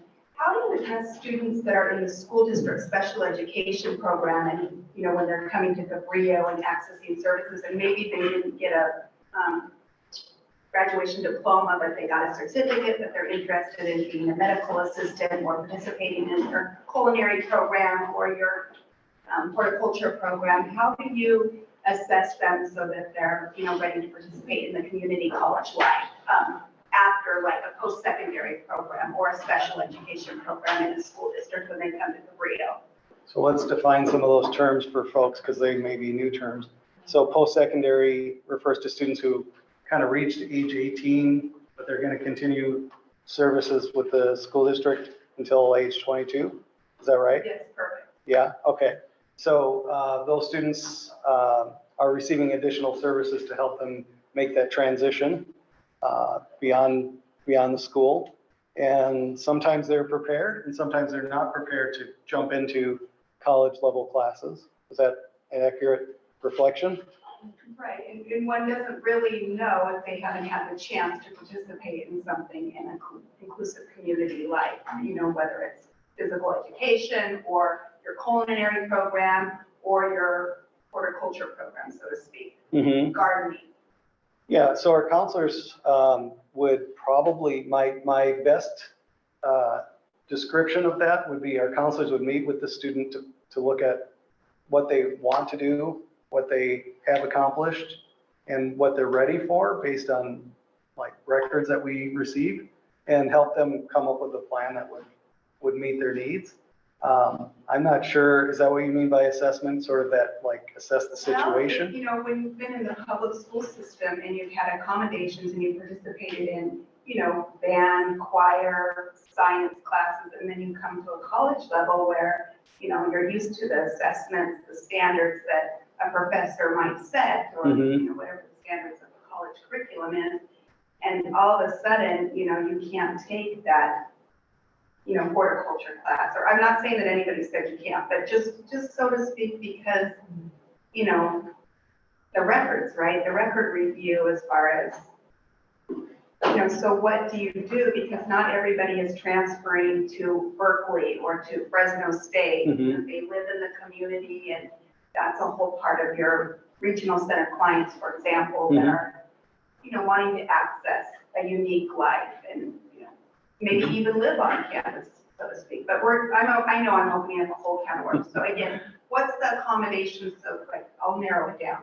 So say they want to go into horticulture, but they don't have, the prerequisites, whatever that would be, if they haven't been assessed. And so how are they going to get their instructions, so to speak, modified so that they can participate with the community here as a community college? So we do have a few adapted programs here that would have different learning outcomes, learning expectations. But we're not really allowed to like change the like students in college are reaching certain benchmarks in order to be able to like say they can do this kind of work or they've learned this kind of thing, right? That whether it transfers or not, right? They may be learning something that's more career oriented than college oriented, going on to another college. But I think what you're saying is there an experience for students who might not be in the competitive track to go on to another college? Is there an experience for them to have that's like a life experience similar to other students going to college? Is that my? Sure, I think that's fair. Yeah. Yeah. That's difficult. And there are some programs not in Santa Cruz County that I'm aware of. Go ahead, Cheryl. Is it better if I talk this way for the Yes. district? So, just to address your question about post-secondary students or any student who's coming to our college, we have students who have earned a diploma too, but there's an area, a subject area or a particular area where they have difficulty learning. And so all of our services are individualized. I just want to say that first of all. So there's no answer to what does this group, what do we do for this group or that group? It's all individual. And we work with them to take courses that they want to take and that they're prepared for. So they have to meet the same prerequisite requirements as anyone else and do the same curriculum as anyone else in the class. But if there's anything that we can do to provide extra support or accommodations that would help them to be successful, we will do all that we can to set that up. And the college as a whole has done that by providing some course courses that are support courses that go along with some of the beginning courses. So like with English 1A and for math courses, there's sometimes a separate course that students can take at the same time. That's more of a support course. And then there's tutoring 7 days a week in our college. And then we can, as an accommodation, ask for extra tutoring if it's available. And then we have students who are in the post-secondary program, but take certain courses at the college in areas of interest for them and in areas that they have strength in. So it just depends upon what the student's needs are, and we can provide that. And so, I mean, I hope that addresses some of your question. The other thing I wanted to say in terms of the transition process, students coming out of the high schools who have been in special education, they have transition specialists in the high schools, and our counselors actually right now, this week and next week, the next couple of weeks, have meetings where they're meeting with those students and with their transition specialists at the high school and helping to prepare them for coming to Cabrillo. And so they're going out to the high schools, or the high school group is coming to us, and they're doing academic counseling and helping them to select classes that would be appropriate for each individual student.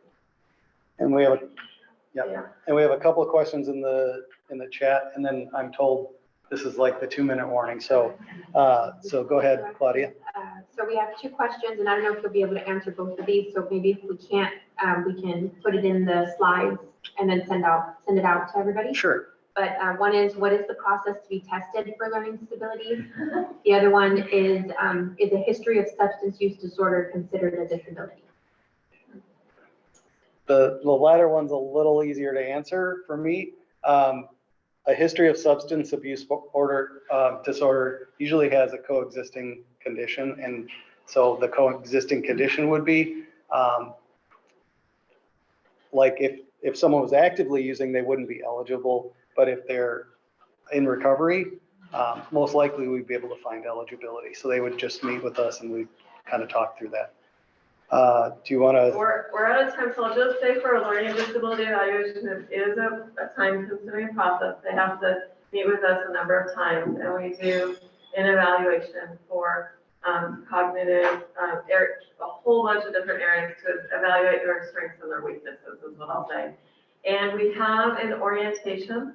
So students if you want to refer students over, if they just want information about how it all works, to answer that question and decide if they want to participate, they can just go to an orientation and we'll give them all that information. Okay. Yeah, we can include, if you have those dates and that information, we can include that in the post-conference stuff. Okay, sounds good. Well, thank you all. It is my honor and privilege to introduce our next speaker, and actually our keynote and closing speaker for the day. Before I actually introduce Bob, I do want to say, if you go to our website and there's an evaluation form, we would love to hear your feedback. We really want to hear from you. So please go to our website and do that evaluation form. And great. So our last speaker of the day, Bob Stahl. Bob has been a mindfulness teacher in the Bay Area, in Santa Cruz in the Bay Area for 25 years. And really grateful to have Bob join us. And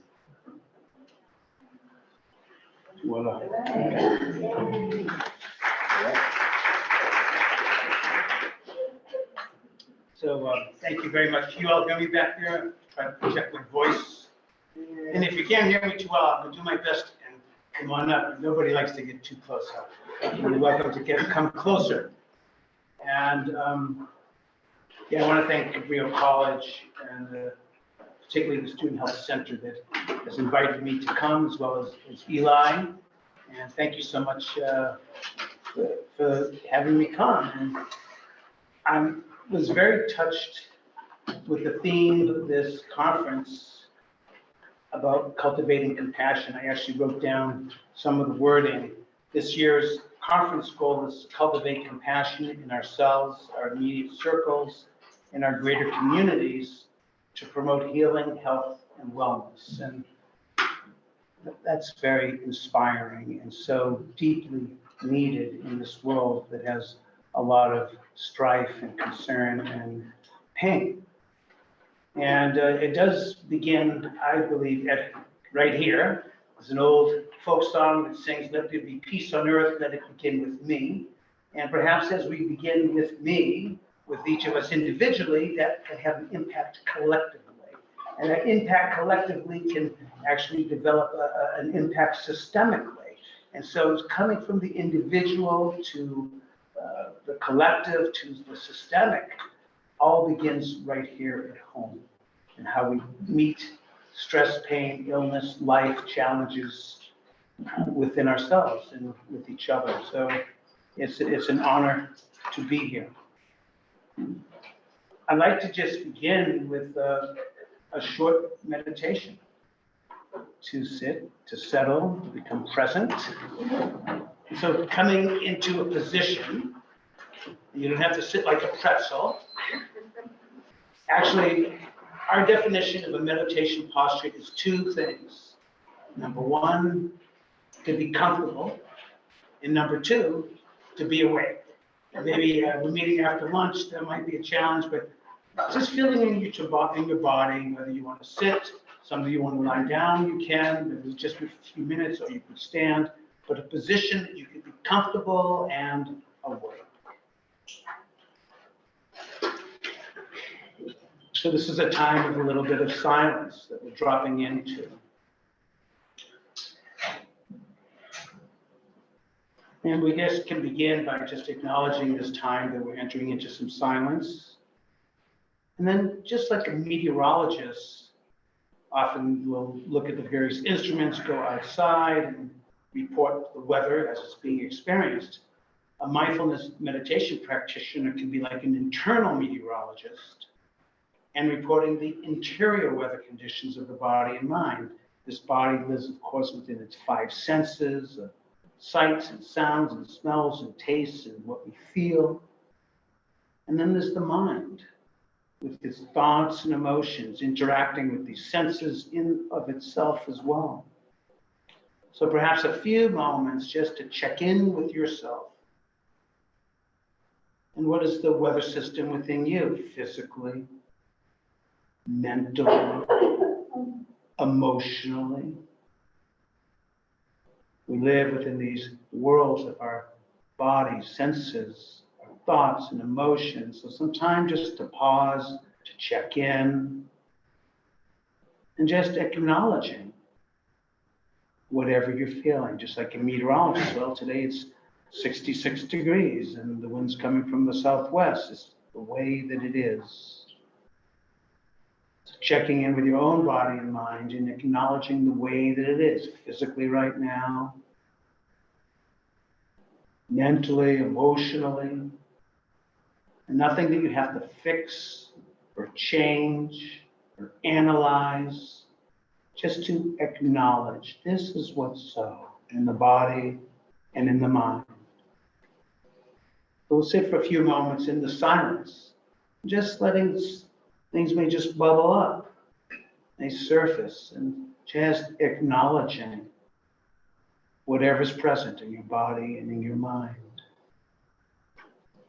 And bringing in that attitude of kind attending, being present.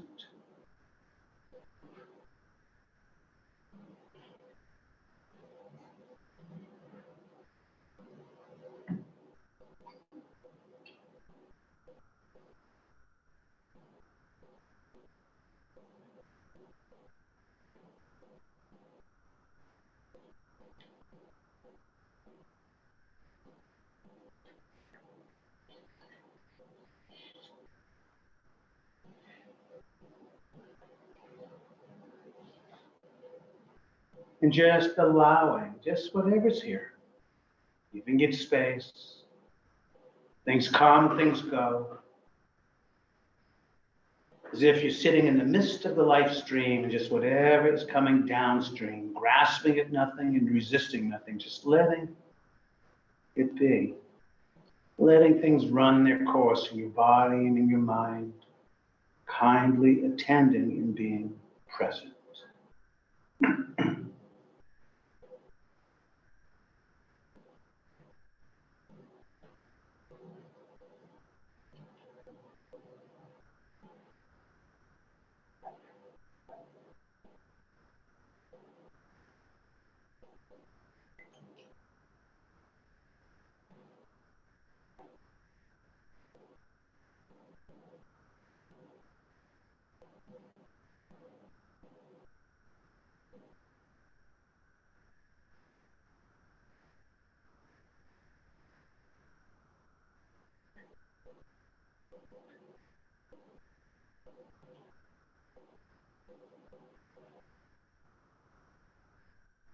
So just a few more minutes in the silence, just allowing. Again, like sitting in the midst of this life stream. Just acknowledging whatever's coming downstream in the body and the mind, being present.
Of course, within the silence, you might discover at a certain moment, and perhaps many moments, that your mind has wandered off into the future with planning or anticipation, perhaps going back into the past. This is very normal. Once you become aware that you've wandered off, just acknowledging wherever you went and returning back into the present moment, being present. Taking our lives one moment at a time.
We're just settling into the here and now. This is where life is being lived.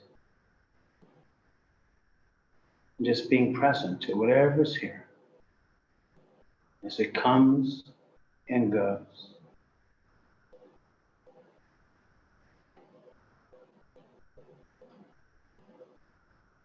Perhaps in time we begin to develop the ability to develop deeper stability in the midst of it all. Things rising and passing and finding our place of centeredness, of awakefulness, of compassion, of clarity. Perhaps understanding more the places where we get caught or not seen clearly as we sit, things perhaps begin to settle. Steadying, opening, being present.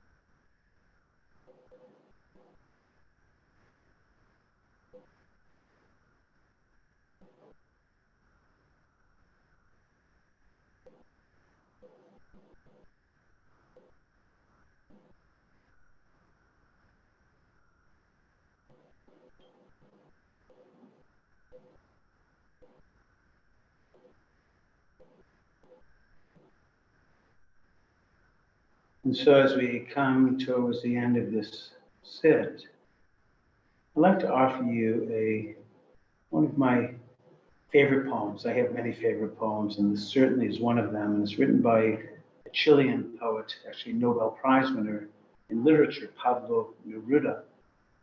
And it's called Keeping Quiet. And to me, within this poem, it describes the importance of stopping and the value that it can have in beginning to understand ourselves. And he speaks about a moment that everyone in the world stops. He calls it like about 12 seconds. So this is what he writes on Keeping Quiet. Again, by Pablo Neruda. He says, now we'll count to 12 and we will all keep still. And for once on the face of the earth, let's not speak in any language. Let's stop and not move our arms too much. This would be an exotic moment, a moment without rush, without engines. We would all be together in a sudden strangeness. And the fisherman in the cold sea would not harm the whales, the man gathering salt would not hurt his hands, and those who prepare green wars, wars with gas, wars with fire, victories with no survivors, would put on clean clothes and walk about with their sisters and their brothers in the shade, doing nothing. What I want should not be confused with total inactivity, for life is what it is about. But if we were not so single-minded about keeping our lives moving, and for once could do nothing, perhaps this huge silence might interrupt this sadness of never understanding ourselves and of threatening ourselves with death. Perhaps the earth can teach us when everything seems to be dead in winter and later proves to be alive. So again, this particular line is so touching, why we would stop. It goes, if we were not so single-minded about keeping our lives moving and for once could do nothing, perhaps this huge silence might interrupt this sadness of never understanding ourselves and of threatening ourselves with death. Perhaps the earth can teach us when everything seems to be dead in winter and later proves to be alive. Now I'll count to 12 and you keep quiet and I will go. And so beautiful. Thank you so much for this stopping, that we've all entered into this huge silence so that perhaps in time we can begin to understand ourselves. Entering into this huge silence, perhaps in time beginning to understand ourselves. Well, I was reminded at Christmas time with those snow globes, and you shake up Frosty and all the sparkles and everything's going all over here, but what you don't know is Frosty's a meditator from way back, grasping at nothing and resisting nothing. And what happens when we leave Frosty alone? Gradually, all those sparkles, they begin to settle. As we begin to meditate, our mind is like those sparkles. There's just things going all over the place, the future, the past, and this and that, and pain and shame and fear and anxiety. But then we settle, gradually things begin to settle. The importance of entering at times for our own health and care, to entering into our own huge silence, whether it's a couple of minutes, whether even it's just a few seconds, whether it's a half hour, but some time to stop, become present. They actually have every time you see a stop sign now, you might learn this has another acronym. S is to stop, T to take a few breaths, O to observe what's happening in this body and my mind, P to proceed on. These moments that we can stop during the day Stop, take a few breaths, observe what's happening in the body and the mind, and acknowledging what's here. And P, that proceeding on being present.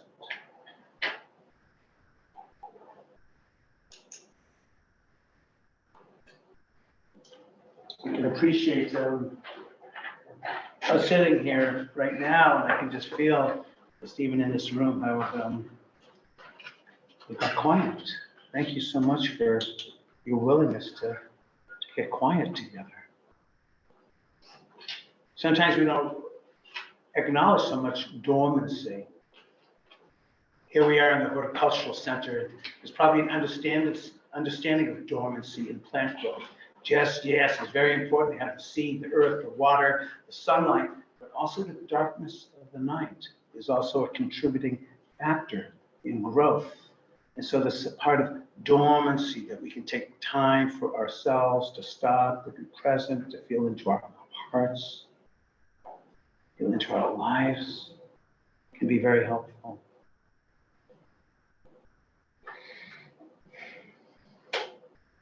So beautiful here. I just feel like, let's forget about this presentation. Just go out, let's just go outside and just look at the views here and feel like nature is such a teacher. This is another thing. This is an incredibly beautiful campus. Like to walk here, to feel the weather, to listen to the sounds.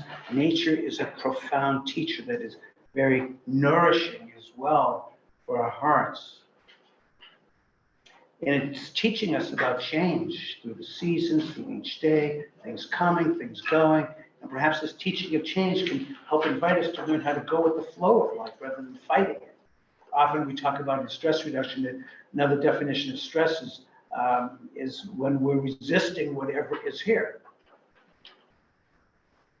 When what's here is exceeding the resources, there's a resistance. And how do we begin to go with things rather than fighting them?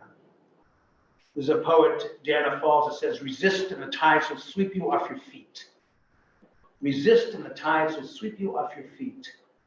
Allow, and grace will carry you to higher ground. Allow, and grace will carry you to higher ground. So how do we meet this resistance? And often we meet this resistance with further resistance that creates further cycles of reactivity. Learning how do we meet the challenges at hand and to learn from them. So what I'm talking about is these different aspects of mindfulness practice. And how many of you here have heard of mindfulness? Raise your hand. Yeah, beautiful. So actually, I've been teaching mindfulness. I actually first began at the Cabrillo College Stroke Center. I used to be a counselor at Cabrillo College Stroke Center before I moved on to the Santa Cruz Medical Clinic and other medical centers and El Camino Hospital. But that's where I offered my first mindfulness-based stress reduction class in 1991, a long time ago, when actually the Stroke Center used to be at De La Viega Golf Course. Now I know it's on campus here. But if I asked 30 years ago plus, how many people heard of mindfulness? Like I saw in the room when I asked that question, probably 98, 99% of you raised your hand saying, yes, I've heard of mindfulness. If I asked that then in 1991, I'd be lucky if I got 1 or 2 people to raise their hands. And so it's quite significant in the last 30 years, the exponential growth of mindfulness throughout healthcare, education, psychology, science, technology. There's even, I couldn't believe it, a US Congressman, Tim Ryan, wrote a book about mindfulness. I forget the name of it. It was Mindfulness in Government. Like, who could have imagined such a thing so many years ago? So mindfulness is out there more now, but I want to just spend a few moments just, what is mindfulness? And actually, maybe before I say something, many of you raise your hand. I'd love one or 2 or 3 of you to call out, what is mindfulness? Be a word, could be a few words. Please. I'm a counselor, so what I do is I play some really soothing music, and it's kind of like guided grounding meditation. I'm still learning, but that's fine here too. But it seems to help. It gets the clients all in one space and calm down after maybe too much coffee or too much sugar. But anyway, I love learning about it, and I come up here and do mindfulness. Fabulous, great. Yeah, thank you. Thank you so much, please. Being present. Being present, please. Being intentional and fully present. Paying attention, being fully present, please. I think of it as just being aware of your body and your mind and checking in on yourself, how you're doing. Being aware of your body, mind, checking in on yourself, yes. And I've added without judgment, if possible. Yes, that John Kabat-Zinn coined that in his operational term. He's the founder of mindfulness-based stress reduction, the non-judgmental aspect, which is not so easy to accomplish. But at least we can become aware that we're having judgment. That's a step in a good direction. There's a hand up over here, please. Being aware of your breath in the moment. Being aware of the breath in the moment, please. We have some folks in the chat. Mindfulness is paying attention on purpose in the moment and without judgment. John Kabat-Zinn. Being aware of things. Good. So that's very literate. Okay, I can go now. And,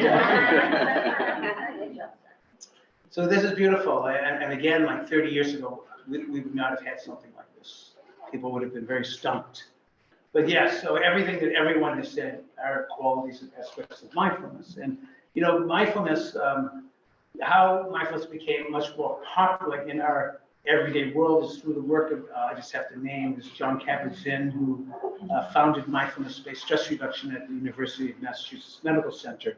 And from that, it has grown exponentially. It's also been a lot of research, evidence-based research on the efficacy, the benefits of mindfulness, and working with chronic pain, working with high blood pressure, working with anxiety. There's quite a number of studies now on the benefits of mindfulness. And mindfulness has its roots in early Buddhist meditative disciplines. And John Kabat-Zinn has done a very brilliant type of recontextualization of these ancient meditative teachings in a way that is more palatable, more understood in the mainstream. But mindfulness practice comes from what's known as the foundations of mindfulness, of the body, of feelings, of mind states, and so forth. And so mindfulness has its historical roots in meditative traditions.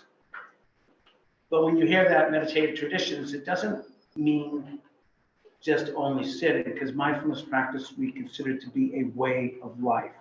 There's two complementary aspects to the practice. There is the formal sitting meditation practices like mindfulness of breathing stone recommended. There's the body scan. There's mindfulness of sounds and sensations. There's a number of different meditation objects you can use in mindfulness meditation practice. So that sitting part of it is very important. But then complementary to the sitting part is developing our mindfulness in our everyday life, in all of the different activities of day-to-day living. When we're chopping a carrot, we're aware that we're chopping the carrot. When we're putting food in our mouth, we're aware that we're chewing and tasting and swallowing. When we're sweeping the floor, we're aware that we're sweeping the floor. When we're changing a diaper, being aware of changing the diaper. I just have a new grandson born 2 weeks ago. It's a mindful diapering. And, but it's being present with whatever's here. It's like our everyday life. We do so many different daily activities. Why not be here? Why not be here when I'm folding the laundry, washing the dishes, and so forth? Because this is where life is being lived. When my roommate or my loved one is saying something to me, that I actually listen and be present and to attend with awareness of what's there. So mindfulness has these qualities that become a way of life. Bring your mindfulness into our day-to-day activities. Bring our mindfulness into formal meditation practices. And yes, what you described as some of the definitions of mindfulness is perfect. And I can just also just say that yes, it's about being here and now. This is where the rubber meets the road. This is where we're living our lives. And we live our life within our five senses and our mind. And our mindfulness is paying attention to all of these qualities and aspects.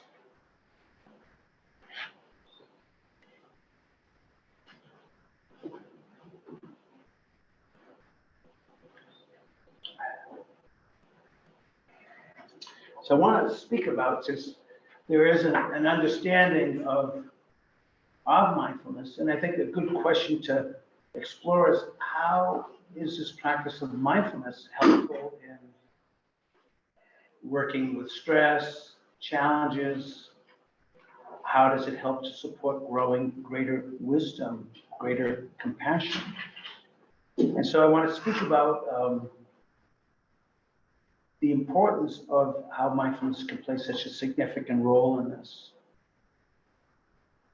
Many of us are creatures of habit, developed very early in our lives. You know, when we get born, we're kind of like this piece of clay, and we get shaped by our environment, by who's close to us, and then going out into the world, and we develop this sense of identity. I, me, and my, and of course we have our experiences, and our identifications, our stories, our narratives, and as we develop more mindfulness practice, we can begin to investigate what is going on in our mind. And like in the silences, I trust that almost every one of us became aware of just how much our mind went off. Is that right? Anybody have wandering mind? Yeah. Off into the future, off into the past, into memories, into projections. And so as we sit with ourselves, we begin to see what our minds are doing that normally we don't see because we're so busy being lost in them. But for many of us, we have a lot of deep embedded habitual conditioning. When something happens, we have a reaction to it. And sometimes we don't even notice the reaction because it's so habituated, so deeply embedded. It's part of our conditioning. But with mindfulness practice, we can begin to recognize some of our reactivity. And because we're becoming aware of reactivity, we can begin to respond to it in a much wiser way. So I want to speak about the difference between reactivity that is fueled by habitual patterns, by conditioning, by our experience. There's good reasons for it, but perhaps this type of reactivity may no longer be serving us and our health and our well-being. And that perhaps by becoming aware of some of the ways that we react to things, and we begin to see that how we're reacting to them, like every time I get stressed, I'm going for another beer, for another joint, I'm kicking the dog, I'm taking off from work, I'm doing things that are not good for my health and my well-being, and I'm now beginning to recognize I have kind of a habit of coping by doing maladaptive coping strategies, and I recognize that this is not really helpful. And that awareness can maybe serve us towards beginning to respond in more adaptive ways rather than maladaptive ways. And I'm beginning to respond more wisely to the stresses at hand rather than reacting in ways that are detrimental to ourselves. So a big difference between responding and reactivity. There's a beautiful quote by actually a concentration camp survivor, a psychiatrist, an author. His name is Viktor Frankl. He wrote actually a powerful book called Man's Search for Meaning. If you haven't read it, it'd be powerful to look at. But he says that this beautiful quote that between the stimulus and the response, there is a space. Between the stimulus and the response, there is a space. And in that space lies our freedom to choose. Sometimes we don't recognize the spaces between our reactions because we're so knee-jerk in our reactions. But we don't realize that life is actually indeed made up one moment at a time. And if we become present to it, yes, we can see the buildup of our reactivity, but now I'm becoming aware of the reactivity, and rather than following through with that, I might pause, I might take a few breaths. I might realize, oh, this is activating some part of me that happened 20 years ago, and maybe I don't need to act on this now. So I'm beginning to become aware, and I can begin to change my reaction into a much more wiser response. There's actually a teaching poem that speaks to this by Patricia Nelson, and it's called Autobiography in 5 Short Chapters. And she says in chapter 1, I'm walking down the street, there's a deep hole in the sidewalk, and I fall in, I'm helpless, it isn't my fault, and it takes a long time, but I finally do get out. In chapter 2, I walk down that same street, there's a deep hole in the sidewalk, and I pretend that I don't see it, but I fall in again. I can't believe I'm in the same place, but it isn't my fault, but it still takes a long time to get out. In chapter 3, I'm walking down that same street, there's a deep hole in the sidewalk, I see it's there, I still fall in. It's a habit, you know. This is kind of what I do. Many of us can live in chapter 3 for a very, very long time, born out of our habituated, embedded, deep conditioning. But as I become more aware, I recognize that I may have a space between my reactions. I'm beginning to see more clearly. In chapter 4, I'm walking down that same street, there's a deep hole in the sidewalk, and I walk around the hole. There's a possibility. I can walk around the hole. In chapter 5, I just walk down another street. I've already been there, done that. I have a coffee mug and a t-shirt. I don't need to do this anymore. But I think we can relate to this very down-to-earth poem. Like in chapter 3, here I am again. It's a habit, this is kind of what I do. And sometimes our world encourages us to see us in this way. There's a story of a physical therapist that was working with a person that had a knee problem, and through therapy, the knee started improving dramatically, and the person was walking fine again. And one time they broke for an appointment, and then the therapist went out to get some food and happened to look across the street. The patient was walking down the street with somebody, and the patient was limping along again. And the therapist's like, what the heck? This person came in fine, he did fine, left fine, and now walking down the street limping again. So next time the patient came, said, what's going on here? We're improving so much, and I saw you limping like the first time I ever met you. And he said, oh, I was walking with all my family members, and no one in my family or friends would recognize me any other way. It's kind of a haunting story, because we get so habituated in our conditioning. That's why sometimes, unfortunately to say, in dysfunctional relationships, one may continue to stay in it because it's what you know. Battered situations is what you know, or maybe you feel you deserve it or whatever, not realizing that there's other choices, other ways of being. The possibility as we awaken, become more aware of our body, our mind, our heart, we begin to see these patterns, and perhaps we can begin to choose a different and a wiser way. And this has powerful implications when we think about conditioning, because, again, I'm bringing my grandkid into this, as a newborn, and we all know, we were once newborn ourselves, and if we've been around newborns, and, very early, there's such little conditioning in those guys. I think that's why we love them so much. There's so little conditioning. I mean, if I had my grandkid in front of you right now, he would pee and poop and throw up and vomit in front of you, and he could care less what you think. Because he's just a baby, and he's just doing what babies do. There's a certain type of beautiful innocence. Every one of us came in like this. We didn't care what anyone else thought. Now we do. If I sat up here and started doing all this stuff, I'd be escorted out the door. but there's a certain type of innocence. It's beautiful. And my grandkid has not yet learned prejudice and bias. Has not learned about gender identity, sexual preference, political affiliation, skin color, ethnicity. Doesn't know about any of that stuff. That is all learned through our development. Painful to say that. And I also want to feel that this hope, because as we wake up and become more aware of what it is that we have learned, we can begin to unlearn what we've learned. This hope, when we begin to see our own filter of our own bias, privilege, our ethnicity, like things that are separating us and them. To remember. I mean, I always was struck with it. My son is a astrophysicist, and sharing that, like the supernovas of the stars, they're energy plants that are producing atoms, that these skin and bones and this table and everything is made out of these building blocks.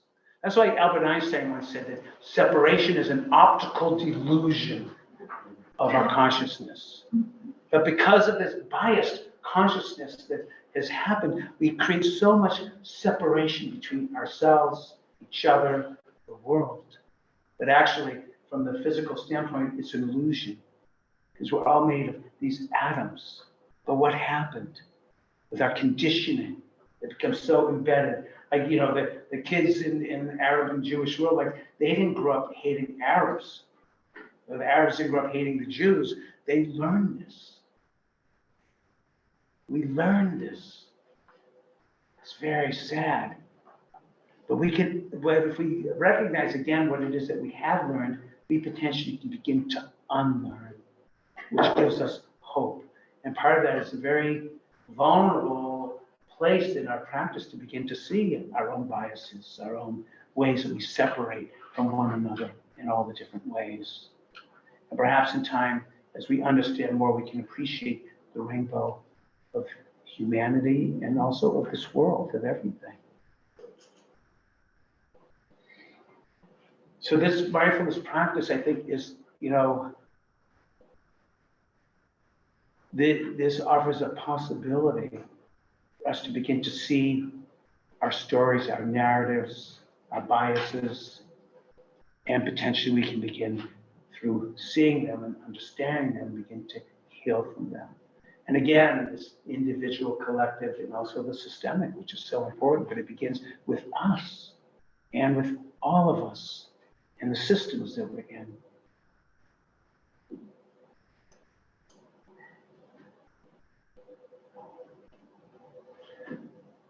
Let's just sit for another few minutes again, to another little practice.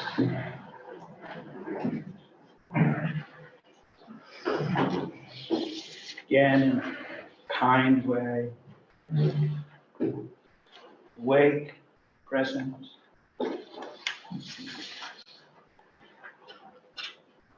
Comfortable.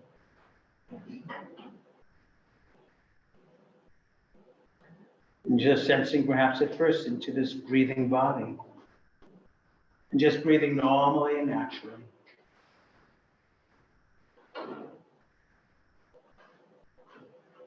If the breath doesn't feel so easy for you, you could listen to the sounds. It's always an option. Sounds in the room or outside of the room. And just settling for a few moments.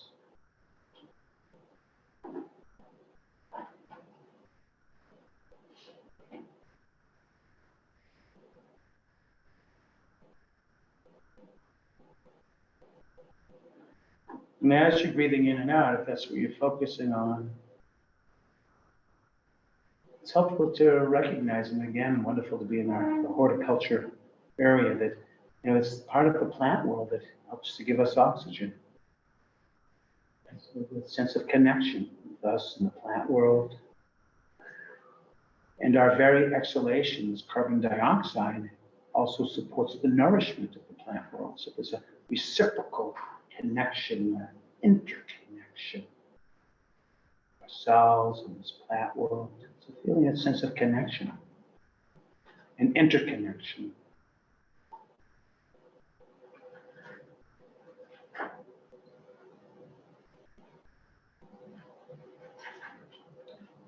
In this body made of its atoms, supported by the earth below and the heavens above that we are a part of. Feeling that sense of connection and interconnection.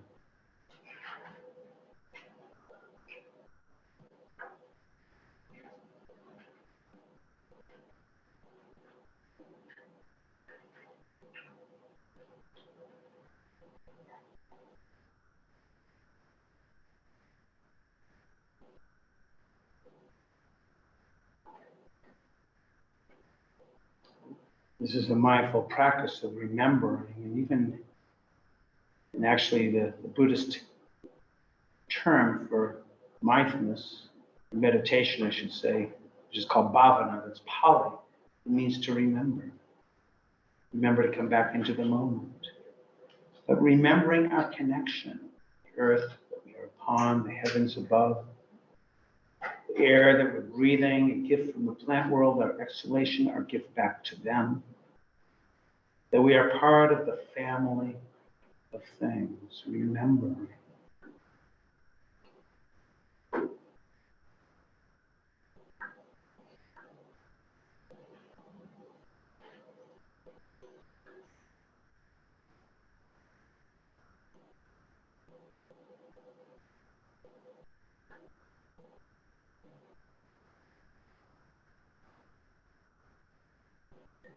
Each and every one of us is part of this family, no more so and no less so than anyone else, than any living being in all things, for we are all part of the family of things. It's inviting in that sense of connection and interconnection.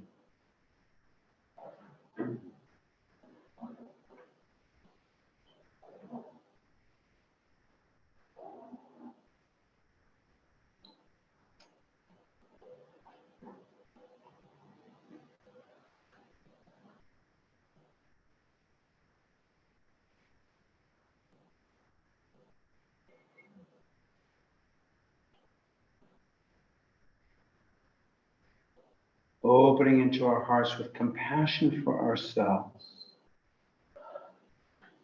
Inviting that in. And just letting yourself rest in it, just as this chair is holding you. Letting yourself be held. You don't have to put any effort towards this.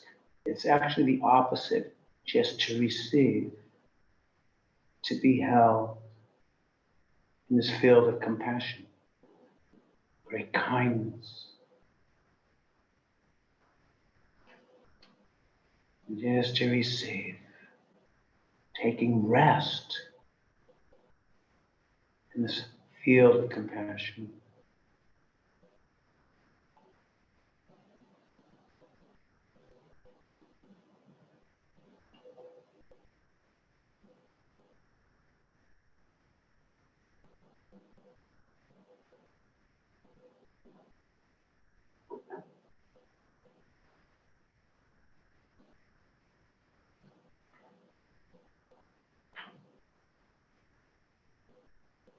And letting our loved ones, community,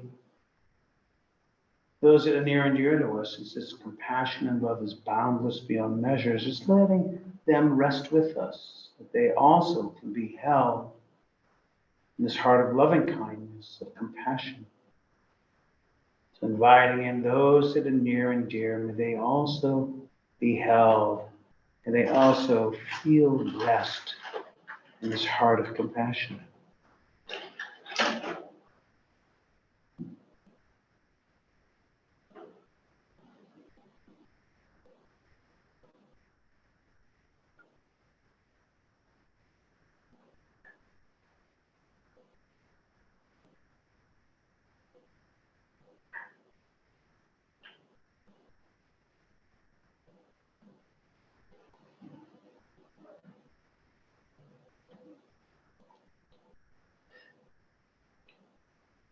Ourselves, our loved ones, neighbors, acquaintances, even strangers, as vast as this love, as wide, if not wider than even this universe.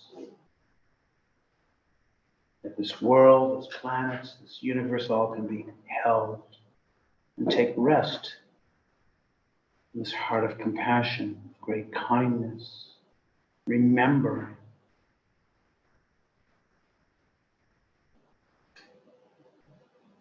As Joy Harjo, a poet, says, remembering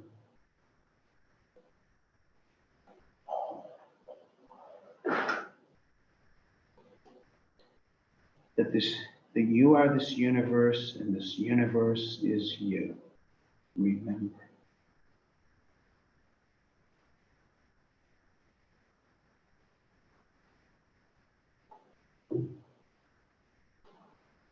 She writes, remember the sky you were born under. Again, this is from Joy Harjo, Native American poet. Remember the sky you were born under, know each of the star stories. Remember the moon and know who she is. Remember the sun's birth at dawn. That is the strongest point of time. Remember sundown and the giving away tonight. Remember your birth and how your mother struggled to give you form and breath. And you are the evidence of her life and her mother's and hers. And remember your father, for he is your life also. Remember the earth whose skin you are, red earth, black earth, yellow earth, white earth, brown earth.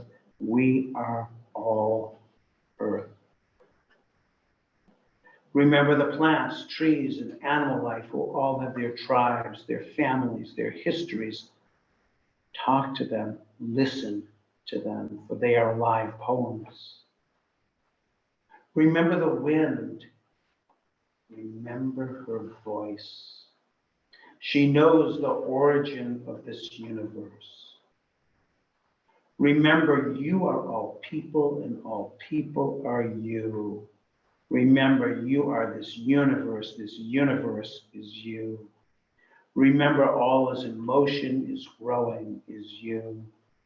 Remember, language comes from this. Remember, the dance language is that life is remember. Remember the earth whose skin you are, red earth, black earth, yellow earth, white earth, brown earth. We are earth. Remember, you are all people, and all people are you. Remember, you are this universe is you. Remember. Remember. Remember.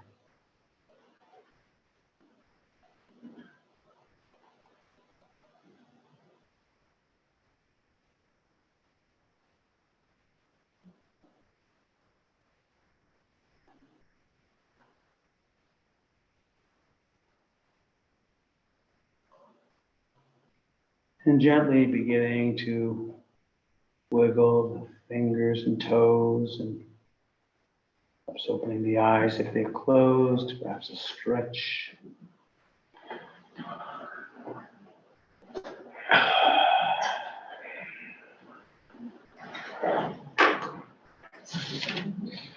So thank you very much. I want to just open,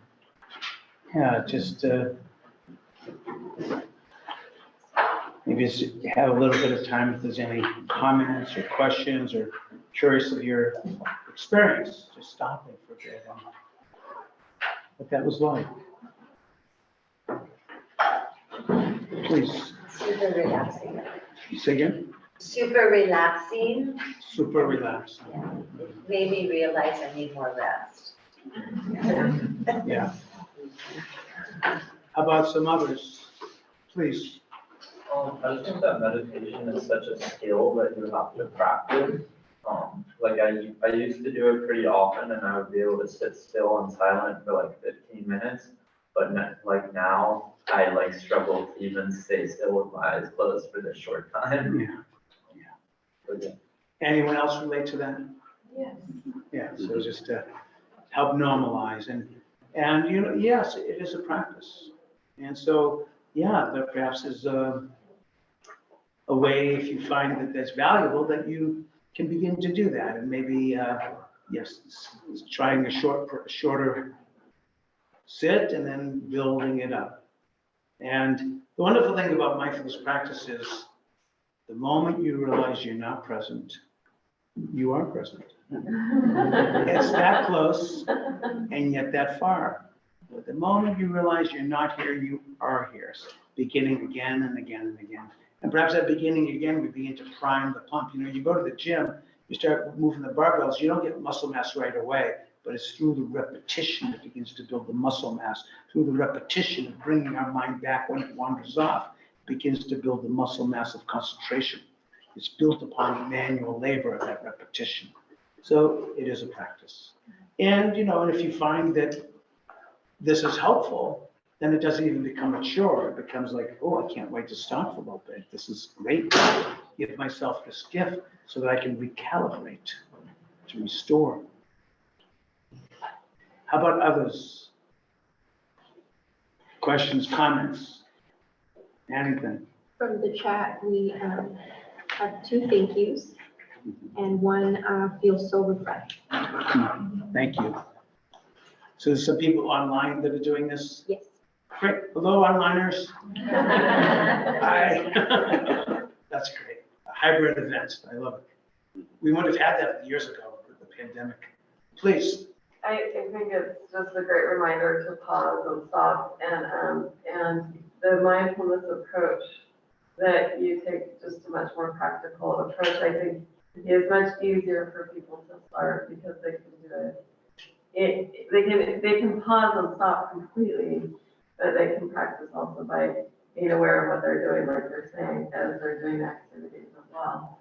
And so I think that practice can be integrated into everyday life. And for students with anxieties coming and going between classes and tests and lots of things, practice and doing it while walking between classes or other things can be really helpful. Yeah. Implementing it into our day-to-day life is so important. Please. Well, first of all, I want to echo the thank you from the Zoom world and comments.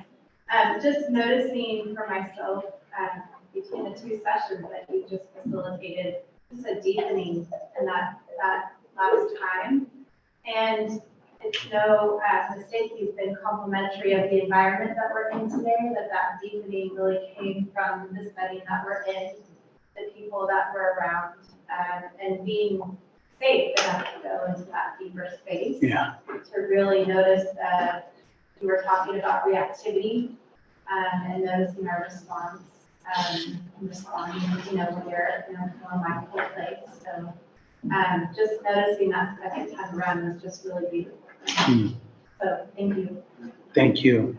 Thank you so much. Please. Are you available by website, or you have a website we can go to do more? Yeah, maybe you could have, they could post it on a website. We do have it posted. I'll make sure that it's visible on the conference website too. That'd be great. Yeah, we offer online mindfulness-based stress reduction programs that's hosted through El Camino Health, but there's no geographic boundaries anymore because they're online.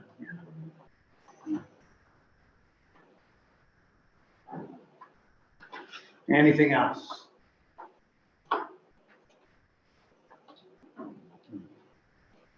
Really appreciate being here and feel the sincerity. So we'll end in just another minute or two. We'll just sit for another minute, and then I'm going to offer one last reading. Because if we boil mindfulness, boil it and boil it and boil it and boil it down, perhaps it just brings us to kindness. So I'll offer a poem by an American Palestinian poet, Naomi Shihab, called Kindness to End.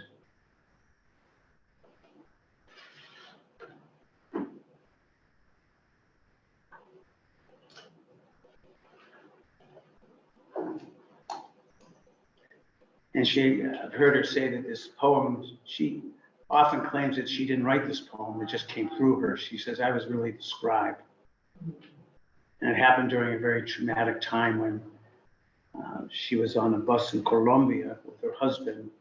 They were on a honeymoon going from San Antonio, Texas to the tip of South America and in Colombia. Their bus was raided and robbed and so forth.